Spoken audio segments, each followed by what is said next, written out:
Have you or a loved one been injured in an accident? Are you struggling to recover fair compensation? Look no further. At Phillips Law Firm, the experienced personal injury attorneys will fight for your rights and get you the justice and compensation you deserve. They handle a wide range of cases, including car accidents, slip and falls, medical malpractice, and workplace injuries. Justice is a phone call away, so don't wait. Call today for a free case review. Call 1-800-JUSTICE or visit justiceforyou.com. Looking to give the gift of pleasure? Add a little high heat to keep the desire burning. Or maybe you just need a little self-care. Come to Lovers for the best lingerie and toys to keep things hot this holiday. Save 20% on your purchase with Lovers Afterglow Rewards. Just mention LOVE20 at one of our 18 Western Washington locations. Offer valid with free Lovers Afterglow Rewards membership until November 30th. Some exclusions apply. Your home is going into foreclosure and you feel like a financial wreck. You don't know where to turn for accurate information. I'm bankruptcy attorney Travis Gagne. Let's talk about some legal options. If we work quickly, we can propose a plan to save your home, modify the loan, or in many cases even eliminate your second mortgage. The consultation is free. I've helped hundreds of people just like you make informed decisions about whether to save their home or exit it on a reasonable, organized timeline. The chapter you choose sets the tone for the next chapter of your life. Please contact me today at choosetherightchapter.com. That's choosetherightchapter.com. 99.9 KISW, the Rock of Seattle. Well, our good friends over there, I say good friends, they don't know us. But the YouTube page there, I ruined it. That's that page that mashes up songs and also uses AI to reimagine songs. They have really nailed the whole AI thing. Every time we've played stuff from them, we're just like, that's not really Johnny Cash. Oh, wait, Johnny Cash has been dead. How is he going to do a version of that? It's eerie how good they are. Yeah, and we wondered just how long would it take for AI to really sound like you couldn't tell the difference between them and a real human being. And boy, there I ruined it. Challenges my brain. It's more like there I nailed it. Yeah. And they got a new video out, and it imagines what Taylor Swift's first single would sound like after breaking up with Travis Kelce of the Kansas City Chiefs. Dude, I read something. I know a lot of people are like, enough with this Taylor Swift and Travis Kelce stuff. I read something yesterday. I was just like, oh my gosh, I'm starting to become a conspiracy theorist once again. Oh, okay. They have said that the average viewership for women, especially like 18 to 24, has increased like 30-something% in watching football. Like 2 million more female viewers are now watching football solely because of Taylor Swift. So what's I'm trying to figure out her motivation. Money. NFL is giving her cash. Yep, there it is. Oh, okay. Well, yep. I can't argue with that. I mean, it's well worth it. Like, Tay, come over here. Come into our office. Man. How much is it going to cost you to start talking about the NFL? How much would it cost you to date one of the players? We have this Travis guy. He's very nice. He's a very nice man. Yeah. I think if I'm Taylor Swift, I don't think you got enough money, NFL. The NFL's got a lot of money, BJ. They do, and so does Taylor. And then they're going to be like, everyone's going to love you guys, and if it doesn't work out, you're going to be able to write the most incredible breakup album. Yeah, we've had so many conspiracy theories around Taylor Swift and any kind of drama. Her and Kanye, we suspected that, wait a second, is this really drama or what? Oh, I still say that they were in cahoots together. Well, look what it's done. I mean, you know what, Steve? Every time Taylor's been involved in anything, it has come out really looking good for her. So maybe you're right. Maybe her and the NFL are. You know what? I'll believe anything. These are all just ridiculous. I don't really believe. If someone said, "Hey, are you willing to put money on this?" I'm like, absolutely not. But it's kind of fun to just kind of like think like, what is the motivation, or is it just she just loves the dude? She just wants a good boyfriend. Could it be just she met somebody she loves? No, it can't be that. No, there's an entire country, entire world coming up with different reasons why she would be with this guy. Yeah, it's a match that you don't know. Oh, look, we only know Travis Kelce from every time he just wins a Super Bowl, and he's just out of his mind when he does. We don't know the kind of person he is, and I really don't know the kind of person she is. I just don't feel like they're a match. That's why I kind of believe your conspiracy theory, because I would never have put those two together. And yet, well, there they are. They are. So, we're hoping. I mean, we don't want to, we don't want to hope for a relationship to break up. But at the same time, Taylor, she does write some songs about stuff that happens in her life, just like every other good songwriter. And what would it sound like if, in fact, she did, break up with Travis Kelce? Well, there I ruined it. Hey, they told us. You stole my heart, you intercepted it. Now you're gone, have to accept it.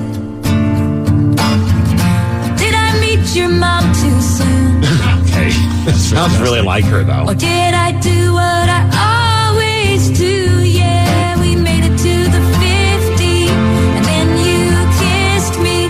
We made it to the 40, a new love story.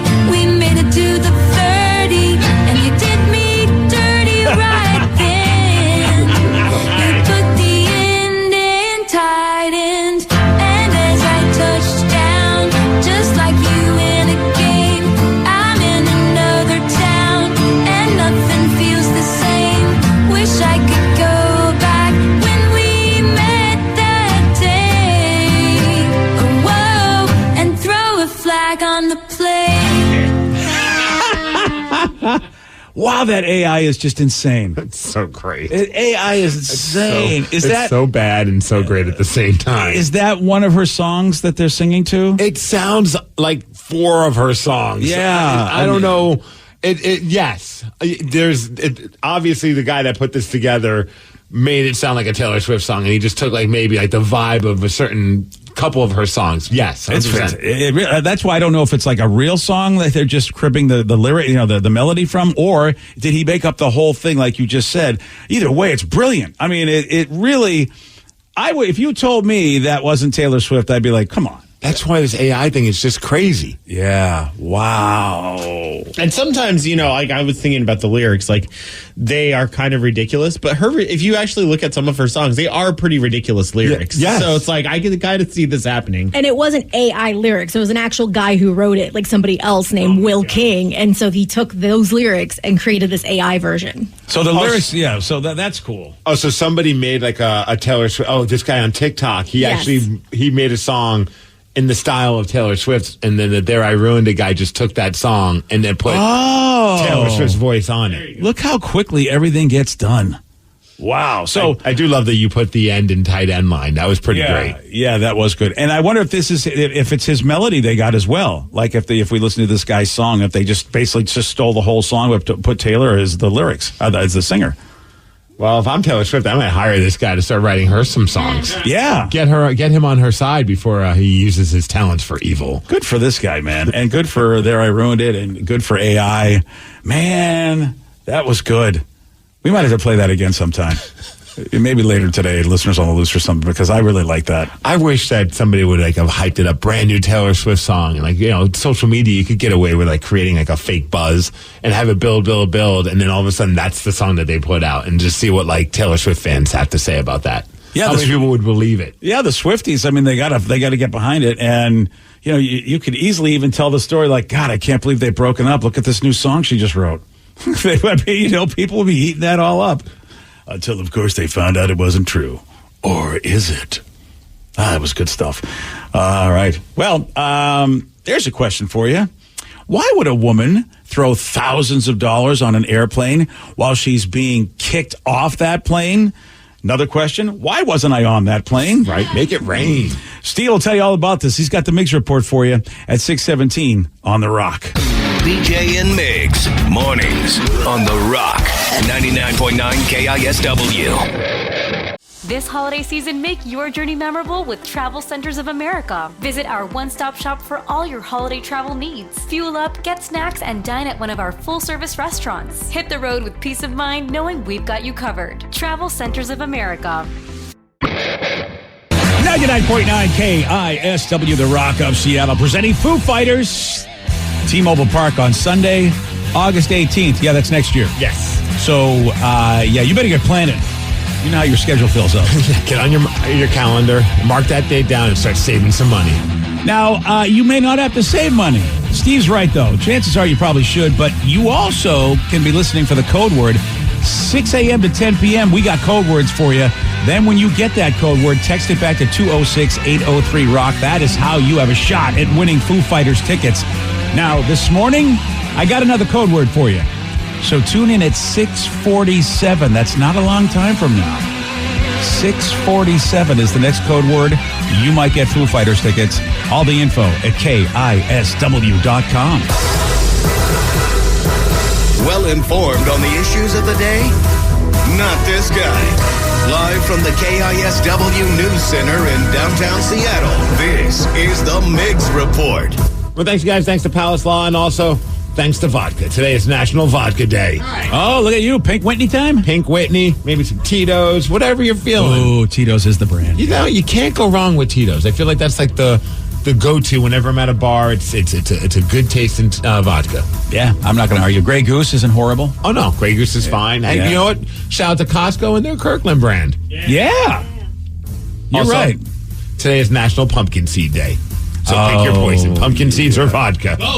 You know what? Why not? Yeah, I'm not a pumpkin seed guy. Are you a cinnamon roll kind of guy? Oh, I'll have one every once in a while. National Cinnamon Roll. Oh, look at you, Cinnabon. How you feeling about kale? It's National Kale Day. There's a lot of stuff going on today. Why would you bring that up with Cinnabon? Why? Seriously. My favorite, and I don't know if this is a euphemism, but it's International Toot Your Flute Day. I feel like I toot my flute every day. Yeah, that's it. But most importantly, today is a day for all of us to rejoice because it is National Taco Day. Oh, I don't know why it doesn't happen on a Tuesday.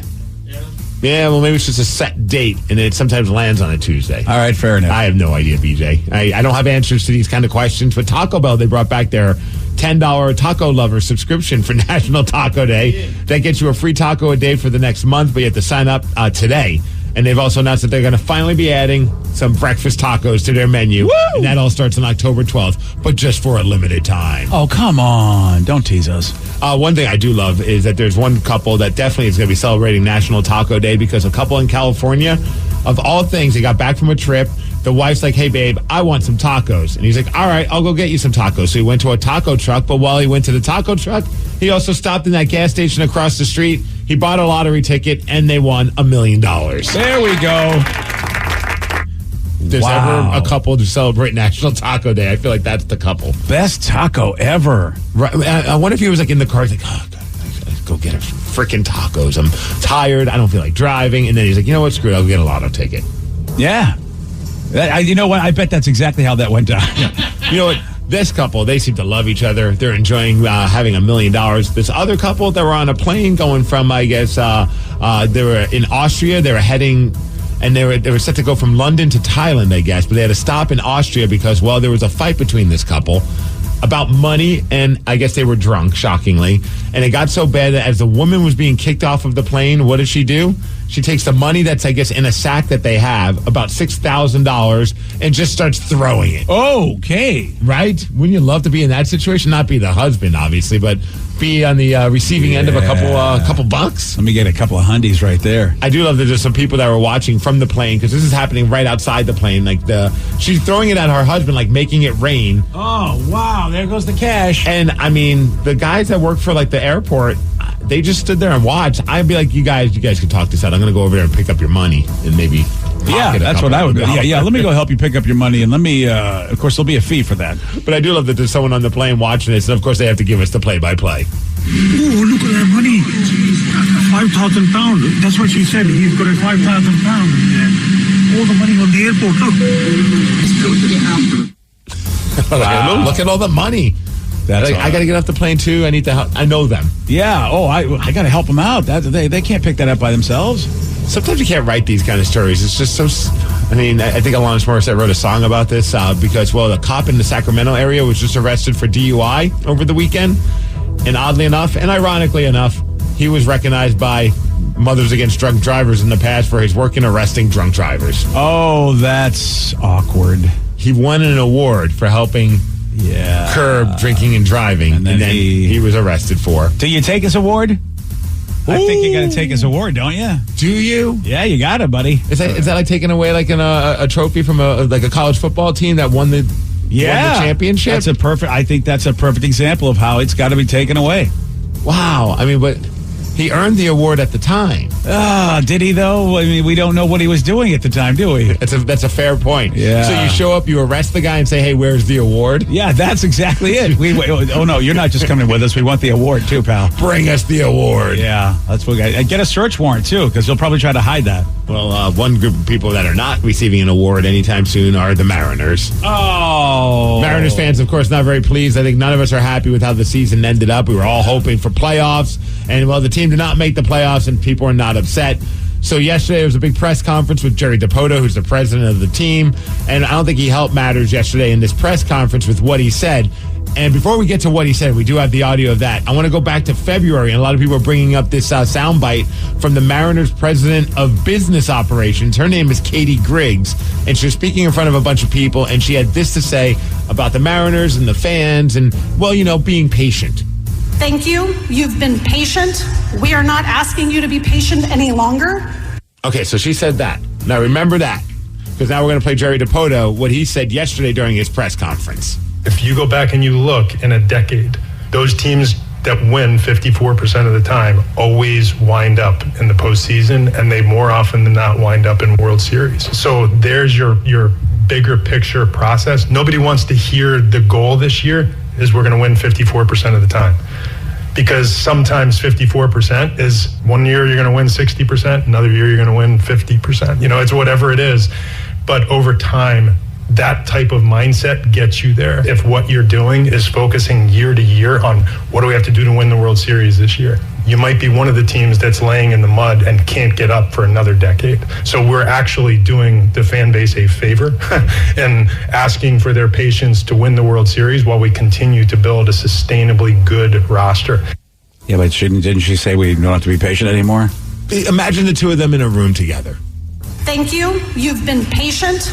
We are not asking you to be patient any longer. So we're actually doing the fan base a favor and asking for their patience to win the World Series. You guys got to get on the same page. We're doing the fan base a favor by... Yeah, asking them to just sit there and wait. By making some real sketchy moves in the last couple of seasons, which you got rid of good pitching and... I mean, I don't know if that was... I hope he looks back on it and say maybe that wasn't the right thing to say in front of people who are very upset with this team never doing anything in the postseason. More often than not even making it to the postseason. Yeah. I get the philosophy of you want to build a team that is consistently a winning team. Because over time, it'll all pay off, as opposed to those teams. We've seen it with the Mariners where they try to just back up the truck and spend a bunch of money and try and win a World Series. And, well, that turned out to be one of the worst seasons for the Mariners ever. Remember that year that they lost 100 games and spent over $100 million? Yeah. But I don't know if that's necessarily the best way to address it. Be like, look, we just want to be a team that wins 54% of the time. Okay. I love stats and everything. I'm still trying to understand what the hell he meant by that. I think it's like this is a 10-year plan of you consistently win at least 54% of the time and it'll pay off over time. Okay, so so basically if you have a winning record, 54, I guess that what he means? I'm trying to figure out because they haven't done much. They went to the playoffs last year. Right. And then this year was a huge disappointment, a huge step back. They win 54% of the time this year. So he's doing it according to they're his above plan, 500. man. So if you're above 500, of course you're at least 50%. But what did that get you? I mean, they were a game out, but it's very disappointing to go, dude. I mean, now imagine you're a high-profile free agent. You're trying to figure out what team you want to go to next. A lot of times you base it on, will I join a team that's going to win a championship? And the agent's like, hey, you've done it, but the Mariners are interested in you. He's like, oh, yeah, what's their story? They'd like to win 54% of the time. Oh, I'm ready to go. It's like, get back to me with another team. Oh, no, I only give 54% on the field. That's perfect. A lot of people give 100%, but I'm only going to give 54.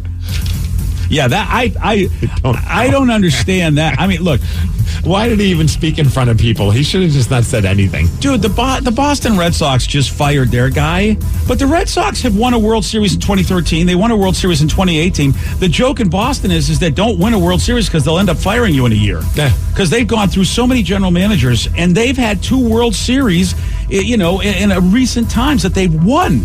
And they've also gone to the playoffs a couple times, too, and even though they didn't get that far. And they've still fired their GMs. Like, we have the same people for the longest time. We haven't been to the World Series ever. How long has he been GM? I think since 2015. Yeah, it's like I could be wrong. Yeah, I don't know. You have to. I don't understand either franchise. I don't understand Boston's idea, and I don't understand Seattle's idea. Boston punishes you for winning, and it seems like Seattle rewards you for losing. I don't get it. Next year's the goal, man. 54%. That's all we need. Yeah. Win 54% of the time. It is interesting, the different fan bases, though, because the messages that the Red Sox brass had given to their fans, nothing like that, Steve. No. Because they fired the guy, and they were like, we've got to win. We know this team wants us to win. That's why we're making moves. I mean, there was a big, it's a completely different message given to an East Coast fan base where, you know what, the Seattle fan base were like, oh, well, thanks anyway. Nice season anyway. That's how we are here. But, I mean, you got a player like Cal Raleigh who goes out there and says, like, what he said, right? He's like, we need to get better players. We need to do this. And then he has to go into apologize. I don't know if he had to. Exactly. But it's like he then apologized for having some passion about, hey, we need to put out a winner. And in order to do that, we need better players. And then you got a general manager or president of the team that's just like, yeah, we went over. At least if we're winning more games than we lose, we're on pace for whatever our 10-year plan is. Yeah, and I will just say this. What they don't have is guys that can go out there and scratch runs across the plate. I mean, that's what you have to do with a team like the Mariners. You have to have guys that know how to, take an extra base, score, a guy from third with less than 2 outs. Stuff like that they don't do. And there are players out there that can do that, or at least there are coaches that can teach you to do that. I don't know why they don't do that. It's I don't time understand. for B.J. Shea to become the president of the Mariners. Come on! Oh, I'd actually find great entertainment in that. Yeah. Oh, at this point, I feel like I have as good a shot as anybody. Your press conferences would be fantastic. Yeah, they would. I wouldn't ask anybody to wait. I'd be like, dude, the time is now. And if it's not now, guess what? Teo's gone. We need to, I don't know if the marketing department needs to, embrace that 54%, but it's like, Seattle Mariners, we're giving it 54% next season. I know, dude. You know what that should be? Instead of it's now time, it's 54% time. Was it May 4th? That's 5-4. Yeah. So on May 4th, is they playing May, right? Yeah. May 4th. Yeah, perfect. So we can have a big game where, they give away jerseys that, hey, 54% on the back. Well, and they say, see us rise to 54%. All of this. And that's as far as we'll go. We'll rise to 54%. In the fifth inning, they have their, some kind of like celebrations of the seventh inning stretch. Oh, yeah. Yeah. Everyone gets up and doesn't do anything. Oh, yeah. I think it's Thank you for giving us 54%, Mariners fans. Yeah. The wave, they'll only do half of it. Yeah. Maybe we want to. Maybe tickets are off, 54% off tickets. Woo, let's go. Now that's what they should do next season. Now you're talking. That's how you reward this fan base for putting up with your S. Oh, Jerry, why, Jerry? Even if you do know what you're talking about, you lost me. 54% of the time, it works every time. Just got texted. Yeah, 54% of the time. All right. As far as weather, we're going to hit 54 degrees. No, actually, we're going to hit 65 degrees. It's going to be sunny. It's going to be a nice day. Thanks to Beacon Plumbing, Heating, Electrical, Septic, and Mechanical for giving us the Migs report. And that's what's up. 54% of the time. They should retire the number 54 and put it on the wall. Oh, my God. That's what they need to do. That'd be so great if everybody just started. He'd fire everybody, but it'd be funny if everyone on the team marketing, everyone just started trolling the guy. You got the 12th man. Let's be the 54th man. Oh, my God. How about that? We just start doing that. Wow. 54% of the time, we're winners. Now, do you think that woman, the Katie lady, that's part of the team president of the business operations, sends him a text or an email and be like, hey, should we talk? Yeah. We're giving conflicting messages out there. I'm telling people they shouldn't be patient, and you're saying be patient. You're saying, what is this 54%? What? Can you explain the math here? I bet you Katie doesn't work there anymore. Yeah, she's just too aggressive. She wants them to win. Yeah. Get out. Yeah, I would. Yeah, it is a bit of. I think it's a bit of a mess. I really do. This was a bit. Yeah, just a bit of a mess there in the front office. Well, yesterday, Steve, he did get this one wrong.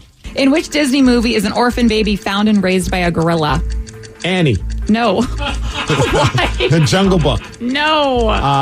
What the hell is Lion King? No. That would be a great story, Tarzan and Annie. Tarzani. Let's do it. You know what? Let's make this. Now, we're only going to give 54% effort, so I don't know how good it'll be. But yeah, we're not going to really do anything. It might be some of the time. Yeah, Tarzan was the answer. You want a shot at beating Steve? You got it. 206-803-ROCK. You can play Beat Migs. Do it at 647 on The Rock. Today's podcast was brought to you by Travis Gagne, bankruptcy attorney. Here's another question from a listener.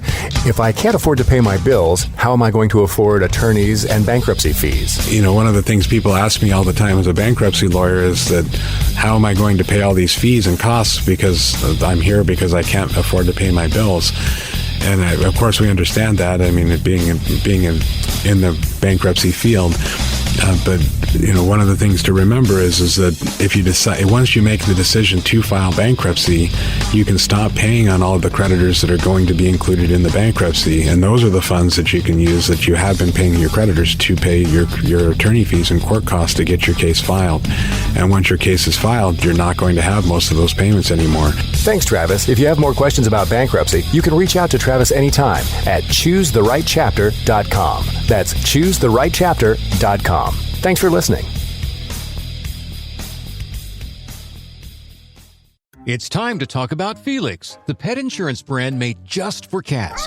Starting at under $1 a day, you can get whisker-to-tail protection with a plan as unique as your cat.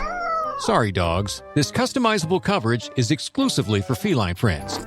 Learn more at FelixCatInsurance.com. That's FelixCatInsurance.com. Get it? Meow. Insurance is underwritten by Independence American Insurance Company and produced by Independence Pet Group. Pre-existing conditions are not covered. Visit FelixCatInsurance.com/terms for all terms and limitations. From the very beginning, your kids mean everything to you. That means you'd do anything for them, especially if they're at risk. So when it comes to type 1 diabetes, screen it like you mean it. Because even if just one person in the family has it, your child is up to 15 times more likely to get it too. Screen it like you mean it. Because type 1 diabetes can develop at any age. And once you get results, you can get prepared for your child's future. So screen it like you mean it. Type 1 starts long before there are symptoms. But one blood test could help you spot it early, before they need insulin, and could lower the risk of serious complications like diabetic ketoacidosis or DKA. Talk to your doctor about how to screen for type 1 diabetes. Because the more you know, the more you can do. So don't wait. Tap now or visit screenfortype1.com to learn more. Again, that's screenfortype1.com. Screen it like you mean it. Like any good agent, we're here for the open house, for the closing, for handing over keys. But because we're realtors, we're here for so much more. Agents who are realtors volunteer at nearly 3 times the national average. We're working to broaden access to credit, increase affordable housing supply, and ensure fair housing for all. And realtors are bound by a code of ethics. We're here for it all. Realtors are members of the National Association of Realtors. That's who we are. Transit is better with an Orca card. Here's why. 1, it's easy. Just tap and pay your way onto Metro and all other public transit around the Sound. 2, your tap shows us when and where you're riding the most, so Metro can serve you better. And 3, Orca cards are for everyone. 18 and younger now ride free with a free youth Orca card. So what are you waiting for? Get an Orca card, tap for transit, and make your ride count today. Visit kingcounty.gov/tap for transit.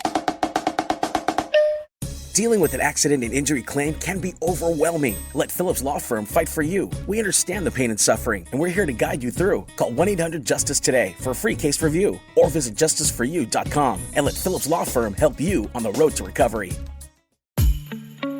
Looking to give the gift of pleasure? Add a little high heat to keep the desire burning. Or maybe you just need a little self-care. Come to Lovers for the best lingerie and toys to keep things hot this holiday. Save 20% on your purchase with Lovers Afterglow Rewards. Just mention Love20 at one of our 18 Western Washington locations. Offer valid with free Lovers Afterglow Rewards membership until November 30th. Some exclusions apply.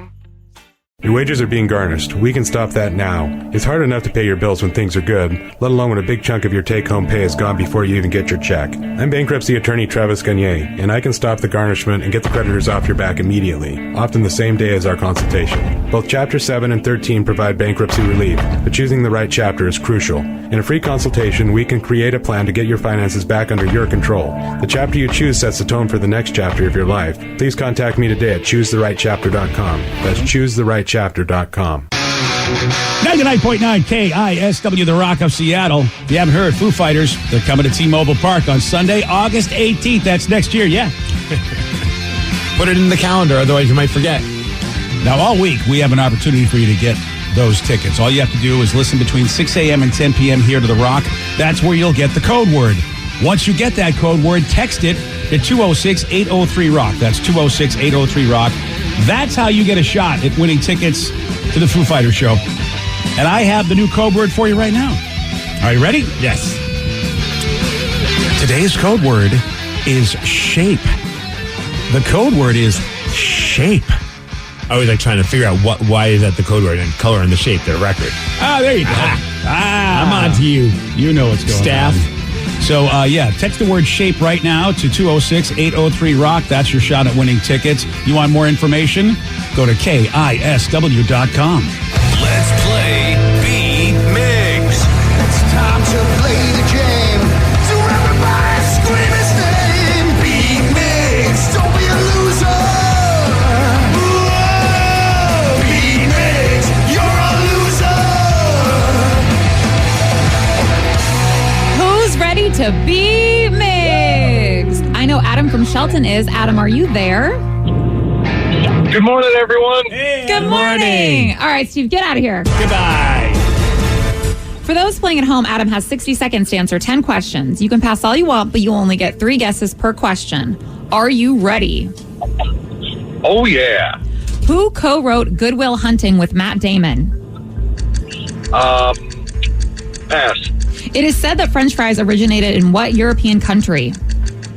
France. No. England. No. Spain. No. Painkiller and You've Got Another Thing Coming are songs by what band? Pass.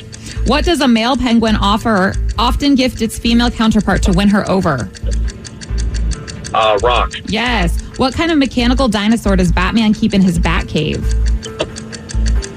T-Rex. Yes. Oprah Winfrey famously lost pounds doing what program? Weight Watchers. Yes. Olympia, Sydney Rock, and Pacific are all types of what shellfish? Crab. No. Lobster. No. Shrimp. No. Who played Natalie Cook in the early 2000s movie Charlie's Angels? Charlize Theron. No. Pass. The Wild is a NHL team from where? Minnesota. Yes. With that, you get 4 correct, All right, a Adam. little below average. Yeah, not great. The first few questions were a little rough for him. Yeah. But then, kind of picked it up. Yeah, it did. I don't know about this, though. Steve, are you ready? Yes! Who co-wrote Good Will Hunting with Matt Damon? Ben Affleck. Yes. It is said that French fries originated in what European country? France. No. Italy. No. Germany. No. Painkiller. Greece? No. Painkiller and You've Got Another Thing Coming are songs Judas by what? Priest. Yes. What does a male penguin often gift its female counterpart to win her over? Pudding. No. Yeah. Always love. No. Yeah, baby. It's a gift. I'm going to go flowers. No. Oh. What kind of mechanical dinosaur does Batman keep in his Batcave? A velociraptor. No. Mechanical dinosaur. Tyrannosaurus Rex. Yes. Oprah Winfrey famously lost pounds doing what program? Weight loss. No. I mean, Weight Watchers. Yes. Olympia, Sydney Rock, and Pacific are all types of what shellfish? Clams. No.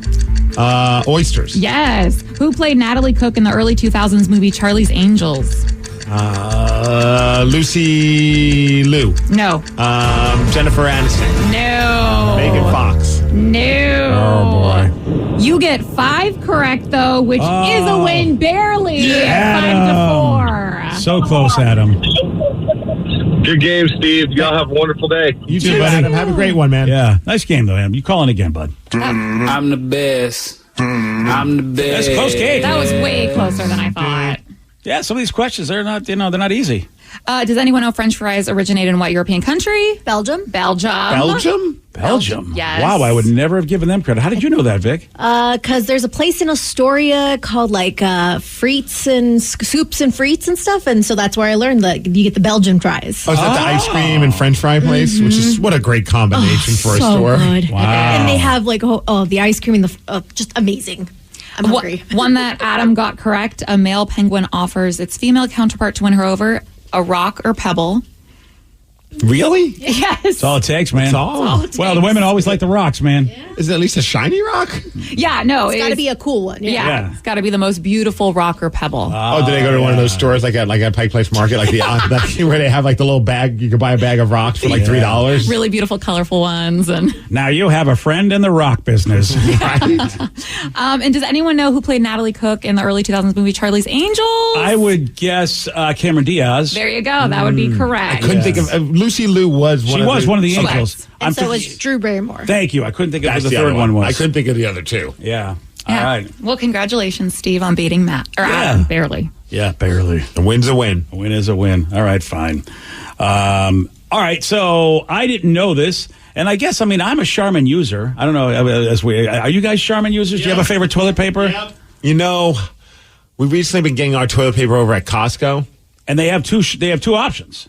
Yes. They have Charmin and then they have Kirkland. I think we've been doing the Kirkland brand and actually no complaints, but Charmin before that. Yeah, the only reason I go to the Kirkland brand is I think it's a little shorter. And so I have old school toilet holders because my house was built a long time ago and it doesn't fit in there. It falls out because they have two little things that stick out of the end. Yes. And the roll is not long enough to basically stay there, so it always falls off. So the Charmin was just a little longer, and so that's why I've always done Charmin, just because otherwise I would be a Kirkland guy too. Okay, that's awesome. I know. It's just like, what? We but that's the thing. So I have been a Charmin guy, and apparently, you know me, I like to complain about stuff. I guess they've been getting a lot of complaints about toilet paper not tearing cleanly along the perforation. What's going on in your life that you feel the need to message Charmin or call them? I don't even know. How do you get a hold of them? Do you tweet at them to complain about toilet paper? That seems like such a weird thing to complain about. Yeah, I guess I would say I've noticed, but yeah, not enough to go, oh, well, I feel like all toilet paper is just toilet paper. I just accept the toilet paper for what it is. Turns out this is a thing that they said, you know what? You are onto something, people. Because apparently, it's a straight line or something, and that's why it was making an uneven tear. Which is weird to think that because you have a straight line, the tear doesn't work right. So people are complaining that they're not getting a clean tear on their toilet paper. Like, what does it matter? Yeah, I guess people. These really are some care. OCD people. I guess, yeah. It has to be. But then again, they did it. So there's a lot of people, obviously, once you started having social media and interaction with your customer as easy as it is, I think this is all of a sudden what happens. And they were like, all right. So they went to work on a redesign. 5 years it took them to figure this out. And the reason is there's so many questions about this entire story. Now, why did it take you 5 years to come up with a solution? Well, all the angles, like we don't pull toilet paper the same. And so because we don't, and we have different angles depending where the roll is, I guess that's what messes with this sort of even line, cutting thing that makes it always uneven for us. Could you imagine coming home from work and your significant other's just like, you seem stressed, babe. Hon, we're now 4 years into this and we still haven't figured out how to properly rip toilet paper off of the toilet paper roll. Like, that just seems like such a strange thing that you got to spend 5 years working on. This is why I don't believe we have aliens on this planet. Why? Because they'd figure it out quicker? Yeah, they tell us, if we found an alien spaceship, we have all this technology. It took them 5 years to figure out how to rip toilet paper the right way. I figure like if an alien can travel here from another galaxy, they probably know how to rip their toilet paper. Well, there was a lot of shortages going around with toilet paper, so I'm wondering if that was mainly their focus for a couple of years. Oh, so you're saying they didn't even do the research? Like, they probably did, but they had to take a break. Oh. Or was maybe like whatever the committee or the team was that had to come up with a solution to this problem. We're like, dude, yeah, we can figure this out in one day. Or we could take 5 years and get paid for the next 5 years. Yeah. They're not going to keep us on board as soon as we come up with a solution. Nobody knows what engineers and scientists do. Right. Yeah, you're right. So it's like, what's going on in here? Every time there's always a villain that's always like yelling at the scientist, I want that secret formula now. Right. They're like, why is it taking so long? You have you do not understand the complexity of toilet paper. Next thing you know, the guy's got an Iron Man suit and starts killing everybody in the factory. Yeah. So that's, so it's called smooth tear. And instead of a straight line, it's a wavy perforation. Boy, I feel like we could have come up with that. Like, well, the smooth line isn't working. Let's try a wavy line. See what that does. What would you think? Diagonal? I bet that was one of the. That's what I'm saying. It's like, I feel like you could have come up with this within like a couple of days. Like, you're like, okay, let's try diagonal. That didn't work. Try the other diagonal. That didn't work either. Try jagged edges. Yeah. That didn't work. What's next? I don't know, a curvy line. How about wavy? I like waves. Right? How many other options were there? Now, there are ramifications, Steve. There are no longer square pieces of toilet paper now. That's a significant change. It's a wavy-looking thing. Okay. I hope you can handle that. You know what, though? They're brilliant, because here we are talking about it. We're talking about Charmin. They have now come up with a way to get people probably spreading the word on social media, maybe making fun of them, but it's harmless fun. You're just like, what the hell, this took you this long or whatever. But in the back of their mind, like, you're just giving us free publicity. And that's all it boils down to. Yeah, when you think about it, especially when people are going to the Kirkland brand, if you're Charmin, which of course you've always been one of the premium brands of toilet paper, but people eventually go, you know what, I got to go for cost. You got to find a way to get people back. Is it sad that I want to see what their financial earnings are based on this change? Oh, yeah. I'd like to see. Yeah, I'd like to see how successful was this. Yeah. So Smooth Tear debuting this month for their Ultra Soft rolls. And we don't know if they're going to change their other varieties so the Ultra Soft is the higher end, right? I mean, that's and now they're going to give it the Smooth Tear so that it's the Cadillac of toilet paper. See, I personally don't like the Ultra Soft variety. Oh, you don't? No, I like the Ultra Strong variety. I don't remember which one. Do they have Ultra Strong as well? Yeah, that's the one in the red package. That's the one that I always get. Is that the one with the bears hugging the toilet paper? I believe so, yeah. Oh, Ultra Strong. So Ultra Soft. Is that like a bounty? Is it like is it because you just are what? You're too powerful for regular toilet paper? Yeah. I'm with Danny though. I got a strong butt. Yeah, Ultra Strong. Yeah. Oh, wow. I don't think I've ever used Ultra Soft. Oh. Because Ultra Soft is like in a blue package. So right? Ultra Strong is, look, sometimes if you have cheap toilet paper, you wish you had better toilet paper. You're like, wow, I thought this is not good. Yep. Now I need to hose myself off because of this stupid cheap toilet paper. Yep. But Ultra Strong solves that. I love the Ultra Strong. Ultra Strong. All right. Well, there you go. I'm willing to try Ultra Soft just to see if this technology is I will. Yeah. All right, Costco. I hope you get it. Well, Costco has the Ultra Soft. Oh, that's what I have then. That's the brand I get. Because that's what I just got too. Oh, all right then. It's going to change. I'm going to have the wavy boy. Your butt's about to experience an upgrade. I am very excited. Please don't do a live video. Why? Why not? Because I don't want to see it. Yeah. All right. I'll do a live video of the tear, not me actually. Thank you. Yeah. But also, this is the new Coke of toilet paper. Oh yeah. You think we're all going to complain about it and ask for old Charmin back? Yep. Oh, and it's going to be called Classic Charmin. Rips the old way. All right. Okay, I know you got problems at work, or maybe you got some relationship problems. And you know something, man? We're here for you. It could be any random problem. Don't worry about it. We will try our best to help you out. Call us, text us, 206-803-ROCK. It is Help Wanted. We're going to do that at 7:20 on The Rock. BJ and Migs, mornings on The Rock, 99.9 KISW. This holiday season, make your journey memorable with Travel Centers of America. Visit our one-stop shop for all your holiday travel needs. Fuel up, get snacks, and dine at one of our full-service restaurants. Hit the road with peace of mind knowing we've got you covered. Travel Centers of America. Is your relationship going sideways? Have a family issue? Problems with your coworker? Do you need advice? We're here to help. No problem is too dumb. No dilemma is too silly. This is Help Wanted with BJ and Migs.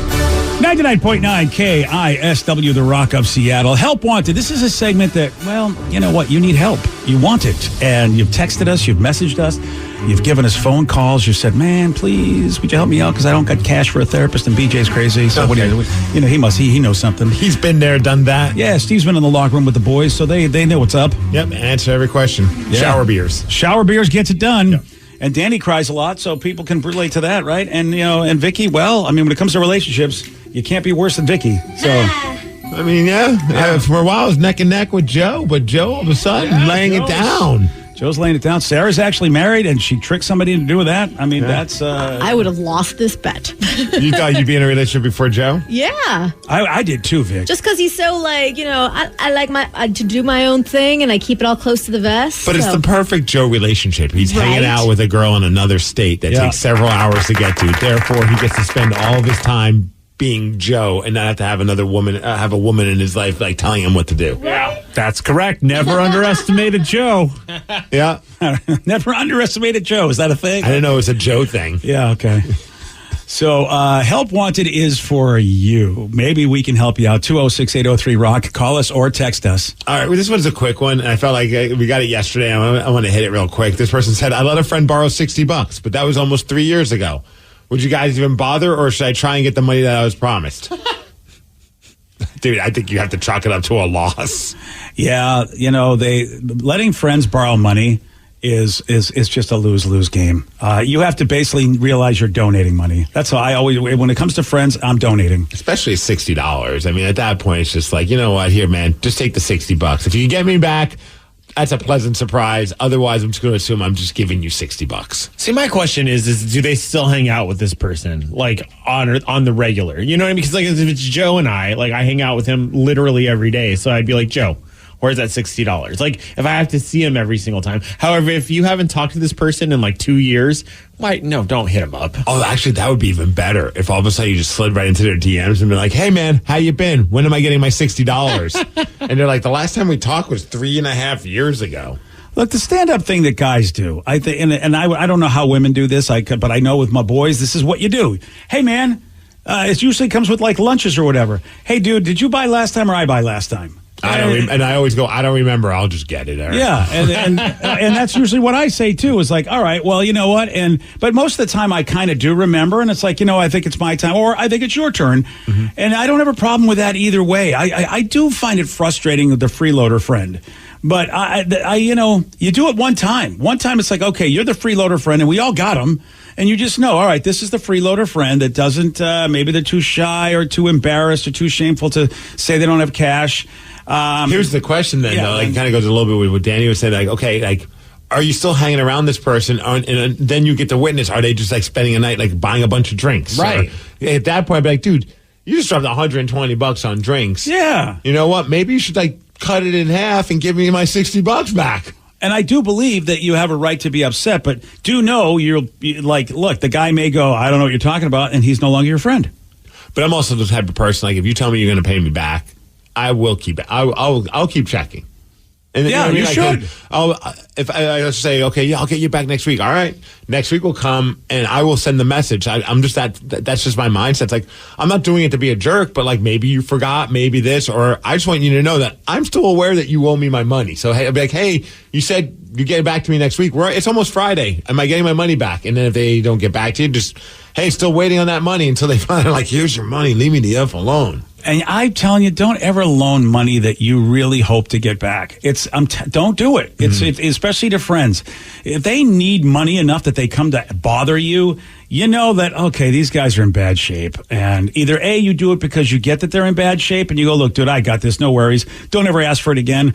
But if I know people that like, they'll drop four figures going, I loaned my friend, $1,000 and I haven't got it back. It's like, you should never expect to get it back, and you shouldn't have given it in the first place. I had an ex that was trying to convince me at the time when we were hanging out, and it's like, hey, my family member needed some money, and it was more than $50. It was like a couple hundred, and it was like.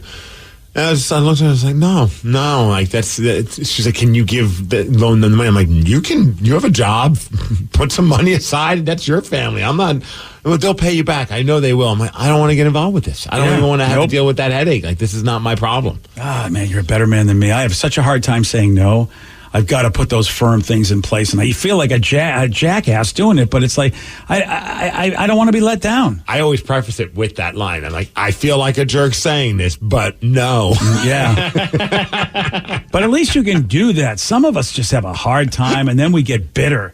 I think that's the story of my life, is that I get bitter, and then people go, why are you so bitter, not knowing it was something that happened 2, 3, 4 years ago, and it's because I didn't have good boundaries. So if you're pissed about $60, don't do this anymore, because you'll be bitter, and you didn't want to do it in the first place, or you thought for sure you were going to get it back. The way you can be sure you get your $60 is say no, like Steve does, which is something I got to learn. Or on the flip side, just accept that $60 you're probably never going to see again. 60. Yeah. Someone said, this feels like me and the IRS. They owe me $4,000 for the last year and a half. And I keep calling, and they keep saying, we're looking into it, LOL. The IRS is such a-holes.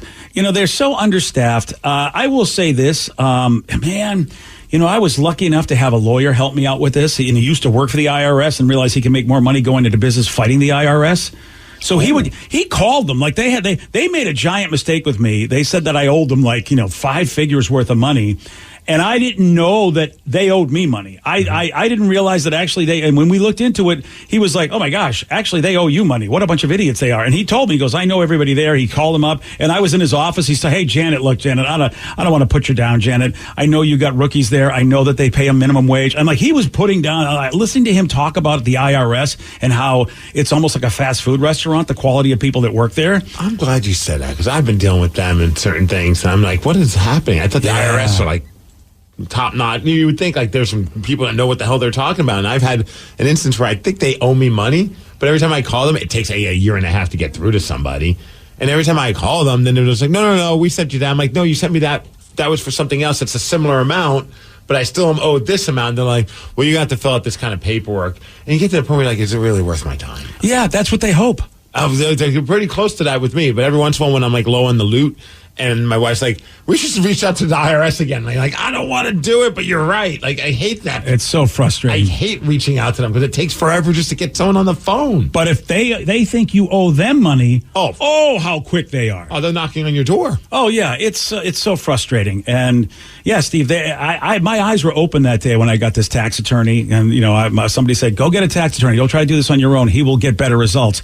And he did, man. I'm going to have to look into that. Dude, they owed me like thousands of dollars, and they said that I owed them tens of thousands of dollars. And then and I was happy with just what I had. I overpaid. I used to always overpay, thinking, well, they'll never come after me if I overpay, and I don't care if it's a couple bucks. Well, they came after me anyway, and then my guy was like, dude, they owe you a lot of money. What? And they go, yeah, what are you doing? He goes, why are you paying? I go, I don't know. He goes, you should really get somebody to do your taxes. You're an idiot. I'm like, okay. And it was really funny how they were coming after me, and then as it turns out, they had to pay me. Damn it, now I'm going to spend my day today calling the IRS. Or get a guy. Yeah. Dude, it's always great to have a guy. I mean, especially with the insurance companies and the IRS, these people don't want to do anything. I was on the phone yesterday with our insurance company, our lovely insurance company. It's been months. I haven't heard anything from them. So I call the dude and go, hey, I've been submitting my forms, hoping to get claims. He goes, I got no record of that.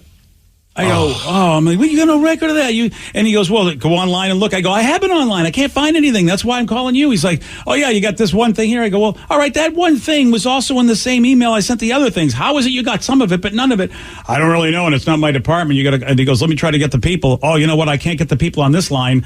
And I'm just like, are you kidding me? Dude, I'm convinced that, like, in any form of customer service on these bigger companies, especially things like that, they have a sit down with their people that answer the phone and just say, hey, someone's going to explain a problem to you, and you're probably going to have to send them off to like a manager or somebody else that can help them with it. Do not explain to that person what the problem is and let them have to keep repeating it to every person that they talk to until they hit that breaking point where they're just like, I'm just have to chalk this up to a loss. Oh, dude, I always hate so that. True. That's my least favorite thing whenever you call customer service and they're like, okay, we're going to pass you on to Bob. And Bob's like, what seems to be the problem? Like, they didn't tell you? No. 2 minutes, 3 minutes later of him, I can't help you with that. I'm going to pass you on to Janet. Are you going to tell Janet? Yeah, no problem. No. Janet answers. No.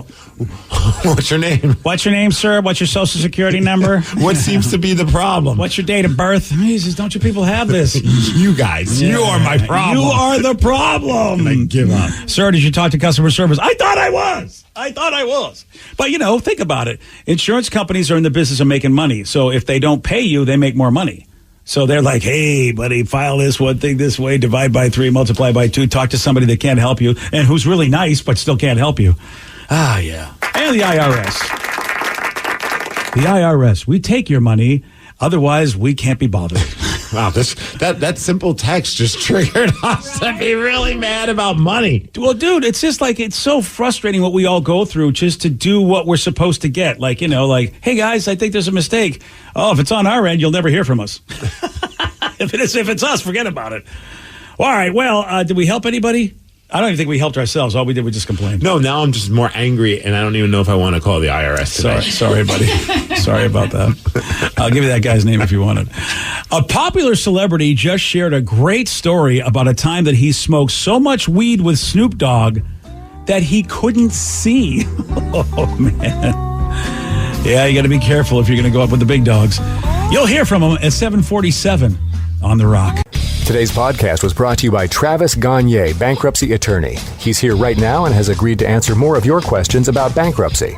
How much does bankruptcy cost? Usually with my office, we do a flat fee that includes all your court costs, filing fees, credit counseling, credit reports in one cost. In Chapter 13 cases, that usually starts at about $900. With Chapter 7 cases, the total costs, including all your court costs, attorney fees, is usually about $1,500. We offer payment plans on Chapter 7, so you can start a file with my office for as little as $200. You can send your creditor calls to us. We'll take your creditor calls while you gather up your information and make payments on the rest of the fees.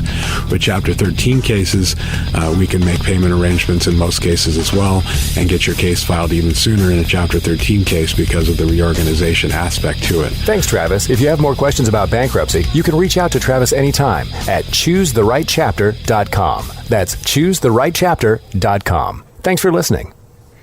Cat lovers, listen up. Meet Felix, the pet insurance brand made just for cats. Our cats don't really have 9 lives, but a lot can happen in the one they do. Felix's whisker-to-tail protection covers accidents, illness, emergency care, exam fees, and so much more. Visit FelixCatInsurance.com to learn more about their customizable coverage for felines. Sorry, no dogs allowed. That's FelixCatInsurance.com. Get it, meow. Insurance is underwritten by Independence American Insurance Company and produced by Independence Pet Group. Pre-existing conditions are not covered. Visit FelixCatInsurance.com/terms for all terms and limitations.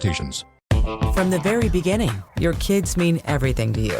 That means you do anything for them, especially if they're at risk. So when it comes to type 1 diabetes, screen it like you mean it. Because even if just one person in the family has it, your child is up to 15 times more likely to get it too. Screen it like you mean it. Because type 1 diabetes can develop at any age. And once you get results, you can get prepared for your child's future. So screen it like you mean it. Type 1 starts long before there are symptoms, but one blood test could help you spot it early, before they need insulin, and could lower the risk of serious complications like diabetic ketoacidosis or DKA. Talk to your doctor about how to screen for type 1 diabetes, because the more you know, the more you can do. So don't wait. Tap now or visit screenfortype1.com to learn more. Again, that's screenfortype1.com. Screen it like you mean it. When making a real estate purchase, partner with an agent who is a realtor. We're experts in what we do, with access to exclusive tools and proprietary market data. We're Realtors, members of the National Association of Realtors. That's who we are. Transit is better with an Orca card. Here's why. 1, it's easy. Just tap and pay your way onto Metro and all other public transit around the Sound. 2, your tap shows us when and where you're riding the most, so Metro can serve you better. And 3, Orca cards are for everyone. 18 and younger now ride free with a free youth Orca card. So what are you waiting for? Get an Orca card, tap for transit, and make your ride count today. Visit kingcounty.gov/tap for transit. Dealing with an accident and injury claim can be overwhelming. Let Phillips Law Firm fight for you. We understand the pain and suffering, and we're here to guide you through. Call 1-800-JUSTICE today for a free case review, or visit justiceforyou.com and let Phillips Law Firm help you on the road to recovery. Looking to give the gift of pleasure? Add a little high heat to keep the desire burning. Or maybe you just need a little self-care. Come to Lovers for the best lingerie and toys to keep things hot this holiday. Save 20% on your purchase with Lovers Afterglow Rewards. Just mention Love20 at one of our 18 Western Washington locations. Offer valid with free Lovers Afterglow Rewards membership until November 30th. Some exclusions apply. Your driver's license is important so you can get back and forth to work, get your kids to school, and back and forth to daycare. If your license has been suspended because you can't pay your tickets, you can't do any of those things. Let's talk about Chapter 13 bankruptcy. You may have heard the tickets cannot be discharged, but they can be dealt with in a Chapter 13 case. Why not come in for a free consultation? The chapter you choose will make all the difference to your getting back legally on the road. Let's design a plan to pay off your tickets and restore your license immediately. I'm attorney Travis Gagne. Please contact me today at choosetherightchapter.com. That's choosetherightchapter.com. 99.9 KISW, the Rock of Seattle.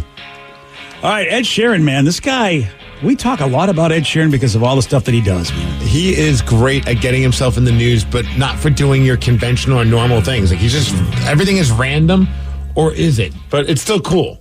It's cool because we have no business talking about Ed Sheeran. I mean, we don't play his music and everything. I mean, he did try to do a rock song one time, which I still have on my phone in my playlist. I liked it. I mean, you and nobody else. You. Yeah, nobody else liked it. Me and PJ, I'm like the second person who liked it. When is the last time you listened to that song? When it's on my shuffle party mix. Exactly. Gotcha. Yeah. When I'm at home in my nobody, underwear dancing. you guys aren't going out of your way to be like, I'm in the mood for some Ed Sheeran rocking out song. I think that our business, because I'm a strategist, I think like we really blew it by not just saying this song should be number one, because then Ed would have been, who knows what he would have brought to the format, but whatever. But we talk about him a lot. We have no business. That guy's at all. I don't think he's complaining as he plays stadium upon stadium. No, he's upon not stadium. complaining. I'm saying we could have got a bunch from him. But he shared this great story about a time that he went to a Snoop Dogg concert and had the opportunity to meet Snoop backstage. I was in Melbourne recently, and I was with my wife and my mother-in-law, and Snoop Dogg was playing, and I was like, we gotta go. So we went. I remember him meeting my mother-in-law and being like, "What's up, Queen?" And I was like, "That's fantastic. What's up, Queen?" It'd be hilarious if like Snoop was just flirting with his mother-in-law. See, I would have a hard time with this because I don't, because I know that Ed has said that he's not much of a pot smoker. Okay. And you figure that if you meet him, you're going to have to get involved. I don't really smoke at all. And I was in the dressing room, and they're just, blunt for blunt for blunt for blunt. And I'm like, I guess at some point during the night, I have to, just to be like, let's smoke with Snoop Dogg. And he's like, do you want some? And I was like, okay, now's the time. And so I have a bit, and I'm like, I don't feel too bad. Like, this is good. And then I have a bit more. Then I have a bit more. Then I have a bit more. I just remember looking at him being like, I can't see right now. I've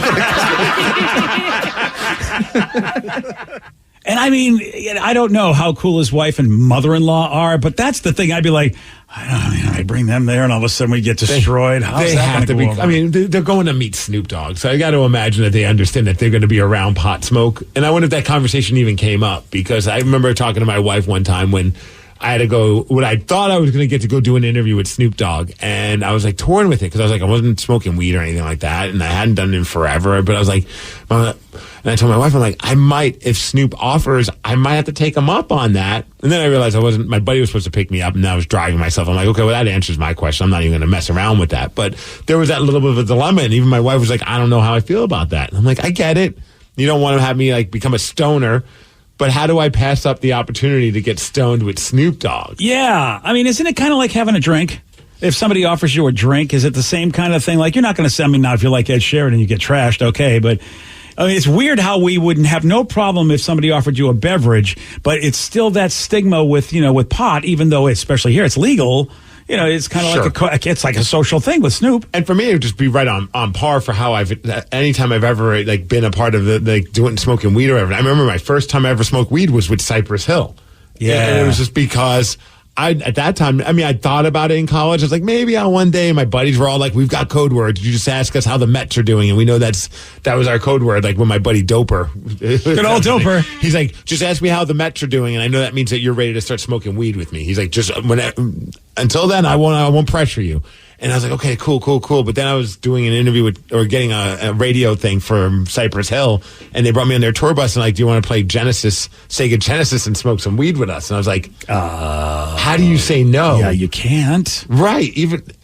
And I'm so glad, like, that's such a fun story to be able to say, like, the first time I ever smoked weed was with Be Real from Cypress Hill. Not a bad first time. Plattsburgh, New York, on a tour bus. Not a bad first time. Right. Like, that's just like an experience that you can never pass up on. So I get it. But what I love about the video with Ed Sheeran is he's getting stoned with Snoop Dogg, and Snoop Dogg's putting on, like, Snoop's gold chains on him. Oh, like, that's awesome. He's dressing out to look like Snoop. I don't think you guys noticed who else is hanging out with him. Russell Crowe. There we go. Russell Crowe. What? Apparently, Ed Sheeran and Russell Crowe are BFFs. Oh, and they're Australia. That makes sense. Yep, and they're both investors in the same liquor company brand. They don't have their own necessary. It's not like a Terramana. They like invest in a brand they both love, but they're drinking buddies apparently. Look at this, man. I didn't even recognize Russell Crowe. Yeah, I didn't either. I thought that was like maybe Snoop Dogg's tour guide. Yeah. Like, I don't know, like making sure everything was on par for what he's supposed to do. The rich and the famous keep getting richer and famouser. And the funny part, though, is like, of course, Snoop's doing that with Ed Sheeran. He's having fun. And I think about that at one time where I was supposed to do this interview with Snoop. And he wasn't rude, but like rather quickly I realized even the thought of him offering is not happening. Like, Yeah. you could tell. You're like, not Ed Sheeran. Right. He just looked at me, and then his security guy looked at me and goes, "What the hell are you doing over here?" And I'm just like, I'm supposed to do an interview with Snoop, and he's like, "No, that's not going to happen." Okay, then. I was like, "No problem, gotta go." There we go. Great interview. What am I going to yell at the guy? No, you tell Snoop to get his ass over here. I hate that. I hate when you're in a place thinking you're supposed to be there, and then someone didn't clear it with everybody, and you're like, oh. I think Snoop has just kind of created this illusion that he's just a fun-loving guy, that he'll just do whatever. And I think maybe people make that assumption, and that's probably why he has a guy like the guy that he had to shut those kind of things down. Because maybe Snoop would have been like, "Yeah, fine, whatever, I'll do the interview." And the guy's like, "No, you don't got time for that." It is funny because you never know who that kind of person is. Because we know Jim Norton, great guy, but Jim Norton did not like to mess around. When it was time to do his show, he was super professional. All business, which was a shocker to me because of how he hangs in life. But then you get to realize, well, he's good at what he does, and he had, of course, Club Soda Kenny. You don't want to mess with Kenny. No, and Kenny was his guy. But like a former New York City cop, turned into Jim Norton's security guy. Yeah, we had a moment where we're like, okay, so sorry, we didn't know this wasn't the vibe. Not a problem. We respect somebody, and I felt like I was in a mobster movie because like everything was going on. And then Kenny, he says, "Are you kind of in charge of everyone around here?" I'm like, yeah. He goes, "Come talk with me."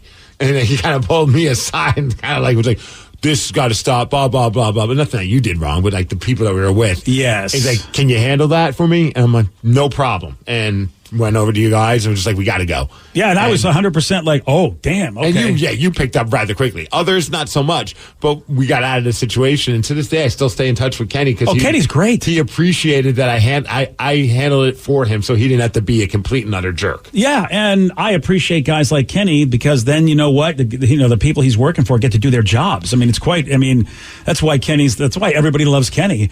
Now, on the other side, Ralphie May, it was exactly what you'd expect. Ralphie had people, I just never knew they were there. Because Ralphie's like, "Hey, man, come on." Ralphie's getting stoned before he doesn't care how long. But Ralphie never said no to a good time. Never said no to a good time. And I'll never forget the time that Ralphie says, "Man, you got to get a personal assistant." And this is what got me on the whole personal assistant thing. And I'm like, "Ralphie, I appreciate you trying to help my life, but really, you're not the guy that should tell me to get a personal assistant. You can barely walk." He goes, "Why do you think I barely walk, man? I got a personal assistant." That gets him everywhere. But I'm like, where is this? And all of a sudden, I thought this was a fan. This girl comes out of the shadows and she's like running everything, but she was like invisible. It was amazing. Up until that point, I didn't even know she was in the room. And I'm like, wow, Ralphie, that is, she's got my calendar. She's got everything. Snoop's guy, to me, was the best of them all because he was no nonsense, but he was intimidating the minute he walked into the room. Oh, picture, that's good. And I still wish I could pull off this look. He had the full-on velvet tracksuit, like the old school. Oh, yeah, there you go. It felt like a scene from Hustle and Flow. Like he had that tracksuit that was, you wanted to touch it, but you didn't want to touch it on this guy because you know he would hurt you. And then he had the white tight tank top, those old school tank tops. Oh, yeah. He had the jacket over his shoulders like a cape. So he didn't even have his arms in it, That's a look right there. And he's walking in, and he's got a little bit of a gut, and he's just rubbing his belly on that white tank top with this red velour What is happening? tracksuit, just barking orders to everybody. And he looks at me and goes, "Who are you?" as he's rubbing his belly. And I'm like, I do not want to mess with this guy. He was intimidating, and he was just rubbing himself. Are you going to eat me, sir? Are you a cannibal? I don't know what's happening here, but I don't want to end up on your plate. But I walked away from that going, man, that was the look of all looks. Yeah. He somehow had this vibe like you do not want to mess with this dude, but he just looked like out of like a really weird mobster / hip hop movie. What a great look! Because it was funny. You don't have to do anything at that point. So I got kicked out by a guy who was rubbing his own belly. Yeah, dressed up like Hustle and Flow, rubbing his belly. That's all you need to do. That tracksuit was pretty sweet, though. Oh man, I bet it was super expensive. Just you talking about it, it's like I want velvet tracksuits. Oh yeah. I don't know if they'll ever be a good look on me, but I'd like to try. Well, I think you gotta have the white tank top underneath it and rub your belly. Oh yeah, all right. I'll get that done. Oh man! Oh, again, the wonderful times about us being us in this business, because you have those moments where someone tells you it's okay to do something, and then you walk in and you realize they do not have a clue that I'm doing this. Who am I? And you feel so horrible. You go, oh my God, they don't want me here. I hate the person that told me to come do this. Oh yeah, the minute I was not putting up any fight. It's no different than that one time. I remember going to the studio where Weezer was recording a record, or recording demos for what was going to become their third record, and going into the record people set it all up like, yeah, you could talk to Rivers, and I'm like, that sounds awesome. Especially at that time, massive Weezer fan, so I obsessed with the first two records, really excited about this upcoming third record because they were on such a long hiatus. So I'm like, this is an opportunity of a lifetime. I'm going in there and I'm sitting in the room, and man, You learned rather quickly that the label, I don't think, ran it by the band or didn't really fully explain to them what I was doing there, because they led me into the room where the band was sitting. Rivers was right there on an acoustic guitar working out some songs, sat me next to him as Brian, the guitarist, is recording his parts for this upcoming demo or whatever it was. And Rivers just looks at me, and I look at him, and I'm socially awkward as it is, and I'm not being introduced in any way. Like, they just threw me in there and said, sit with the lead singer of one of your all-time favorite bands. That's awkward. As he's trying to workshop a song. And I just look at him. I had nothing to say other than, I like your guitar. And he looks like he goes, and didn't say anything. There we go. And then the guitarist, he finishes his part, and then, they what'd you think of that take? He's like, yeah, not bad. He's like, who's that guy in the room right now? Like, you could tell I instantly was a distraction. Yeah, that sucks. And then the producer guy's like, it's like a radio dude. And then there's just that awkward silence. Oh. And I just got up and walked out the door and didn't do the interview, didn't stick around. I remember my boss was just like, how did it all go? I'm like, it didn't go. And they're like, did you get anything? I'm like, no. I needed to get out of there. I was not welcome. A radio dude. That's so wonderful. Just some radio dude. How do these people, it's unbelievable we get put in these situations. You're like, you are PR. How are you not able to do the relations part of your public relations job? Dude, I don't even know. I just got up and got out of there. And I'm still to this day, it was a weird experience, but I don't fault Weezer whatsoever. Well, no, they didn't know about it. They clearly were in their own, they were in the zone, and they didn't want to be bothered, and I don't blame them. They're trying to work on a new record, and this weird radio kid basically is coming in and telling you that he likes your guitar. Like, I didn't know what else to say. No, dude, I get it. It takes a lot to be in a position where you go, okay, this is super awkward. I need to have a super awkward type of persona to put into here. And luckily for me, I have been in some of these situations so many times, like you, awkward. And I remember when I went home, I go, I got to figure out how to deal with this, because apparently this is going to happen. Where I'm going to think I'm going to be supposed to be there. And I was able to at least, and I was, it happened to me. They said, go talk to this guy. He was about to go on stage in 5 minutes. I go, I don't think he's going to do an interview right now. He's literally going to go on stage. I know me when I'm backstage getting ready. They don't want anything. No, he told me. I'm like, all right, I go back there. Of course, I talk to the dude. The dude's like, no, I don't. What are you talking about? I can't interview you right now. I'm going on stage. And I just said to the guy, you know what? That's what I told the guy. I know this, but the guy insisted you wanted to do this. I'm so sorry for bothering you. I said, I only want to interview you because you have a new thing coming out. You get in touch with me whenever's convenient. Mm-hmm. I'm so sorry for bothering you. And the guy looked at me, and he immediately was like, yeah, you know what? We both just got screwed by that idiot over there. And he said, I'll tell you what, hang around, and after I'm done with this, we'll do an interview. But because I was cool to him and let him know, I'm so sorry, dude. I knew he didn't want me. And he realized, they get it too. They get sometimes these PR people are such idiots that they put both of them in a bad way. Absolutely. So it sucks. Oh, you hate this. Although part of me, looking back on it, I wish I had the balls to look at Rivers and be like, Rivers, hand me the guitar. I have an idea for a song for you. Start doing like some crappy thing and be like, what do you think, That would have been so great. Oh, man. We could call it like the sweater vest song. Yeah. How about that? It's very close. It's kind of, part 2, right? And then somebody breaks the guitar over my head. Yeah. We're going to have it. Well, this is where you put the sweater back together. How about that? So he said a friend's band opened for Weezer a few years back. He said that the guys of Weezer were total introverts and hardly even talked to anyone other than themselves.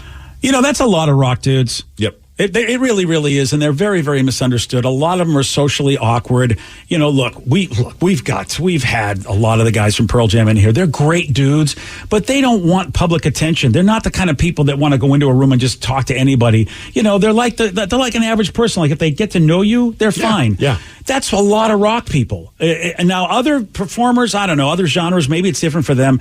But the majority of rock people that we run into, they are kind of just quiet and not necessarily the guys that want to dominate conversation guys. They're like, how many times you had a conversation with Mike McCready having no idea that Eddie Vedder was the guy standing next to you for the longest time? That was still one of my favorite moments. And he didn't say a whole lot, but just like a regular dude, just listen. He was just hanging like the third wheel of a group of people hanging out and didn't even care. He was just smiling and enjoying a conversation that he wasn't even contributing to. It was such an not awkward, it was surreal. Like, because all of a sudden I'm realizing, oh crap, and then introduces himself as Ed.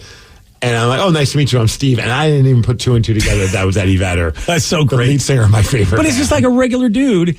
And they don't have this sort of they just don't have like a persona they put on when they know it's time to be entertaining and charming. They're just regular people. And a lot of that is in the rock business, which I don't know what they got to do about that, but they do come off bad, not necessarily Pearl Jam, but like the Weezer dudes, you come off bad by just being a regular dude who, just likes to make music. And some people go, how come you're not a happy person and how come you're not so charming? They need like a party guy. They do. There has to be just a random dude that just hangs out and parties with whoever gets thrown in there. A hype man. Yeah. Who could just sit there and go, look, this is the way the band is, but I'm the hype guy. All right, well, God, Steve, you bring back bad memories, unfortunately, about all those awkward moments I've had. That's what I'm here for. Oh, God, it's just like you want to crawl up and just hide somewhere. All right, well, speaking of bands, how about those kids, the Foo Fighters? By the way, I don't know if you know this, but we're giving away tickets. Make sure you listen for the code word between 6 a.m. and 10 p.m. every day here at The Rock for a little bit, and that'll be your chance to win a ticket to next August show. Foo Fighters, what they did is they busted into a Led Zeppelin song during one of their concerts recently, and they did it for the oddest reason. You're going to hear why. At 8:20 on The Rock. BJ and Migs, mornings on The Rock, 99.9 KISW. We all know cats are intelligent. Felix Cat Insurance was able to secretly record 2 cats on a hidden microphone. Let's listen in. Did you hear the one about the 3 dogs at the park? That's old, like 4 lives ago. But did you hear about the new pet insurance just for cats from FelixCatInsurance.com? Of course. What do I look like, a dog? When you're coughing up a fur ball.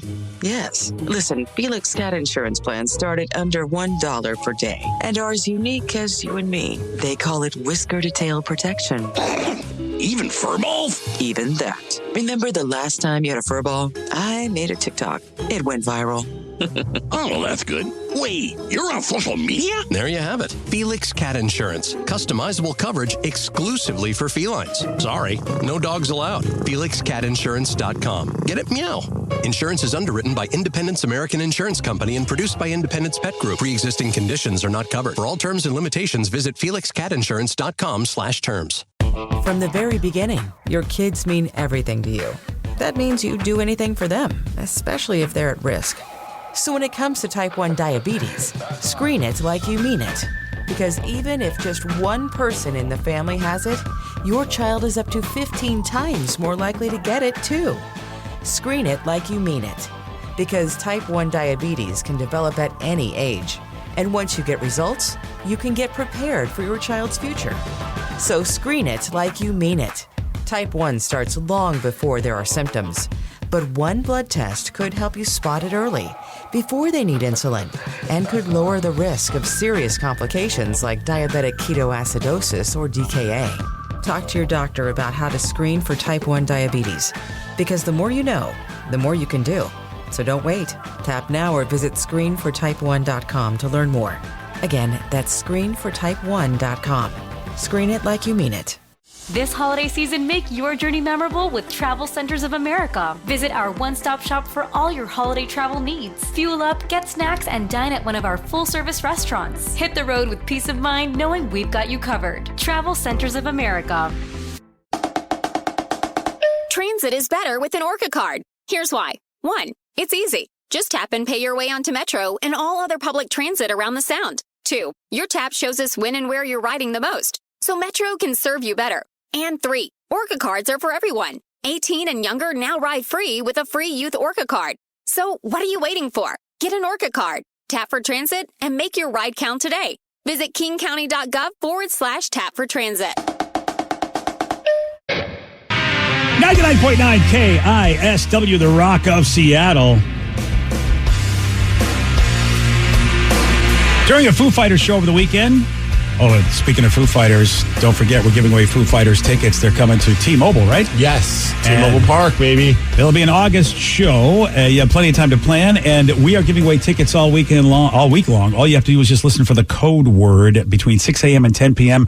Once you get that code word here, and we usually give it out, one of our shows do, then you text it to 206-803-ROCK, and that is your chance to win those tickets to see Foo Fighters. And they did have a show over the weekend. Yeah. Dave Grohl filled time while an audience member got medical attention. And I've been to a lot of shows, haven't seen this happen where it's like, okay, we have to stop the show, but while they're taking care of stuff, he just decided, well, I don't want to just sit in the stage and do nothing. Yeah, I've had situations where someone had to be kind of picked up, maybe they passed out, but it's typically a pretty quick shutdown. Hey, everybody, back up for a second, let this person out, and then the band gets back into the show. So I've never been where it's an extended period of time. I wonder what happened to the person that they needed medical attention. Yeah, hopefully they're okay. The power of rock. Yeah, the power of rock. So while they were waiting, Dave's just like, you know what? Let me play this familiar riff on the guitar for you good folks. Should I stop playing while you take care of that? I'll play something while you do that. Everything all right? Did you figure that out?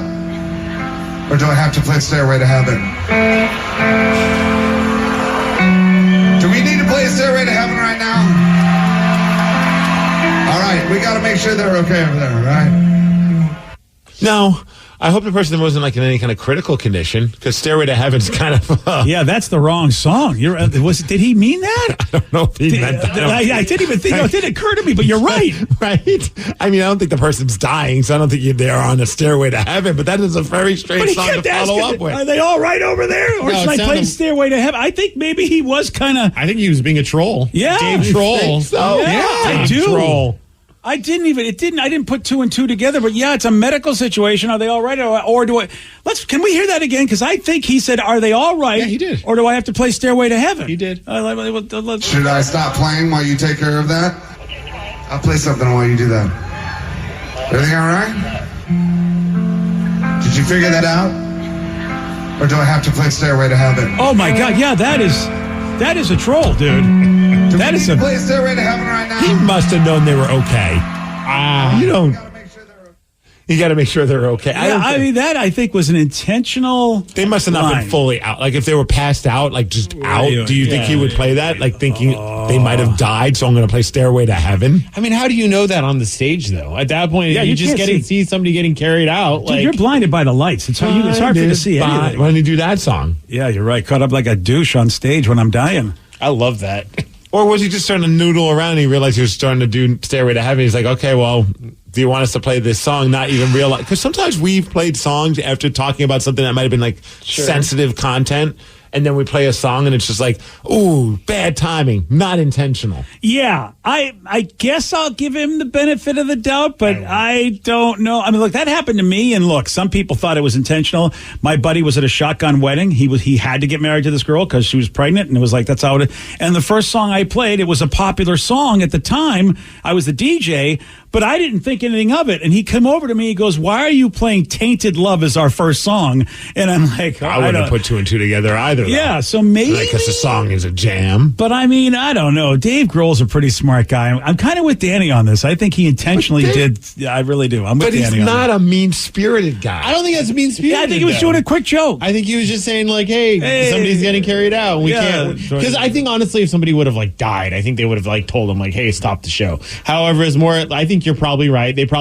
Somebody fell when they were crowd surfing, got hurt in the mosh pit, right. And it's just oh, do I need to play it or are you dying? Come on, guy. We have that's what it sounds like to me. We have a little more of the audio. Let's just see if Dave sort of susses this out. Steve doesn't think so. Danny and I think he was kind of being slightly trollish. Let's see. With the word she can get what she can't. Are we good over there yet? And she's buying a stairway. Okay, that's not good. Can I play a Foo Fighters song now? What are we doing? Is that situation figured out? Great. Because that's a long song. You know that, right? Well, I got another confession.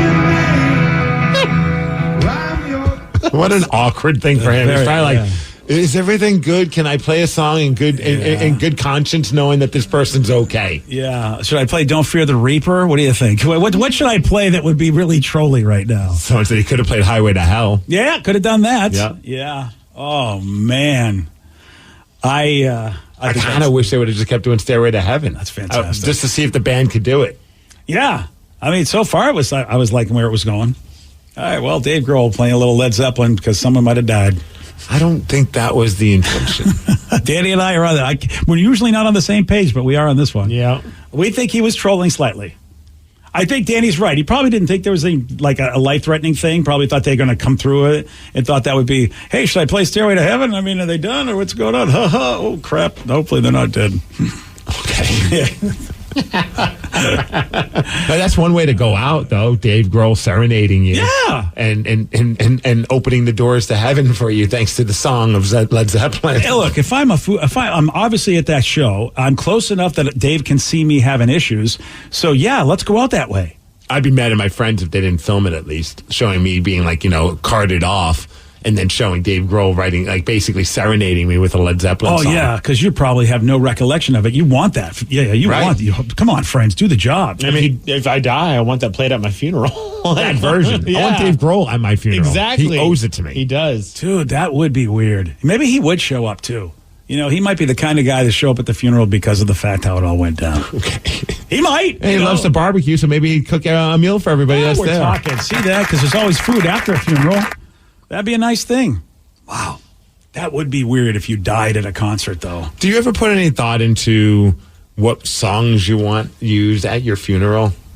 I really haven't. I know it's kind of a dark question to ask. I know my kids would throw Collective Soul because I raised them on that, even though both of them don't have any taste in that kind of music at all. Their music tastes are so different, but they do like Collective Soul because I do. Do you want the upbeat one, or do you want a Debbie Downer Collective Soul song? I'm going to let the kids pick because, Heaven Let Your Light Shine Down. I mean, that's probably appropriate, right?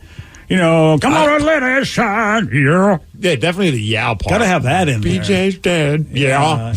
No. Yeah. Yeah. No, he dead. I just want to troll all my family and just have Nickelback playing the entire time. Oh my God. Yeah, that would be a troll.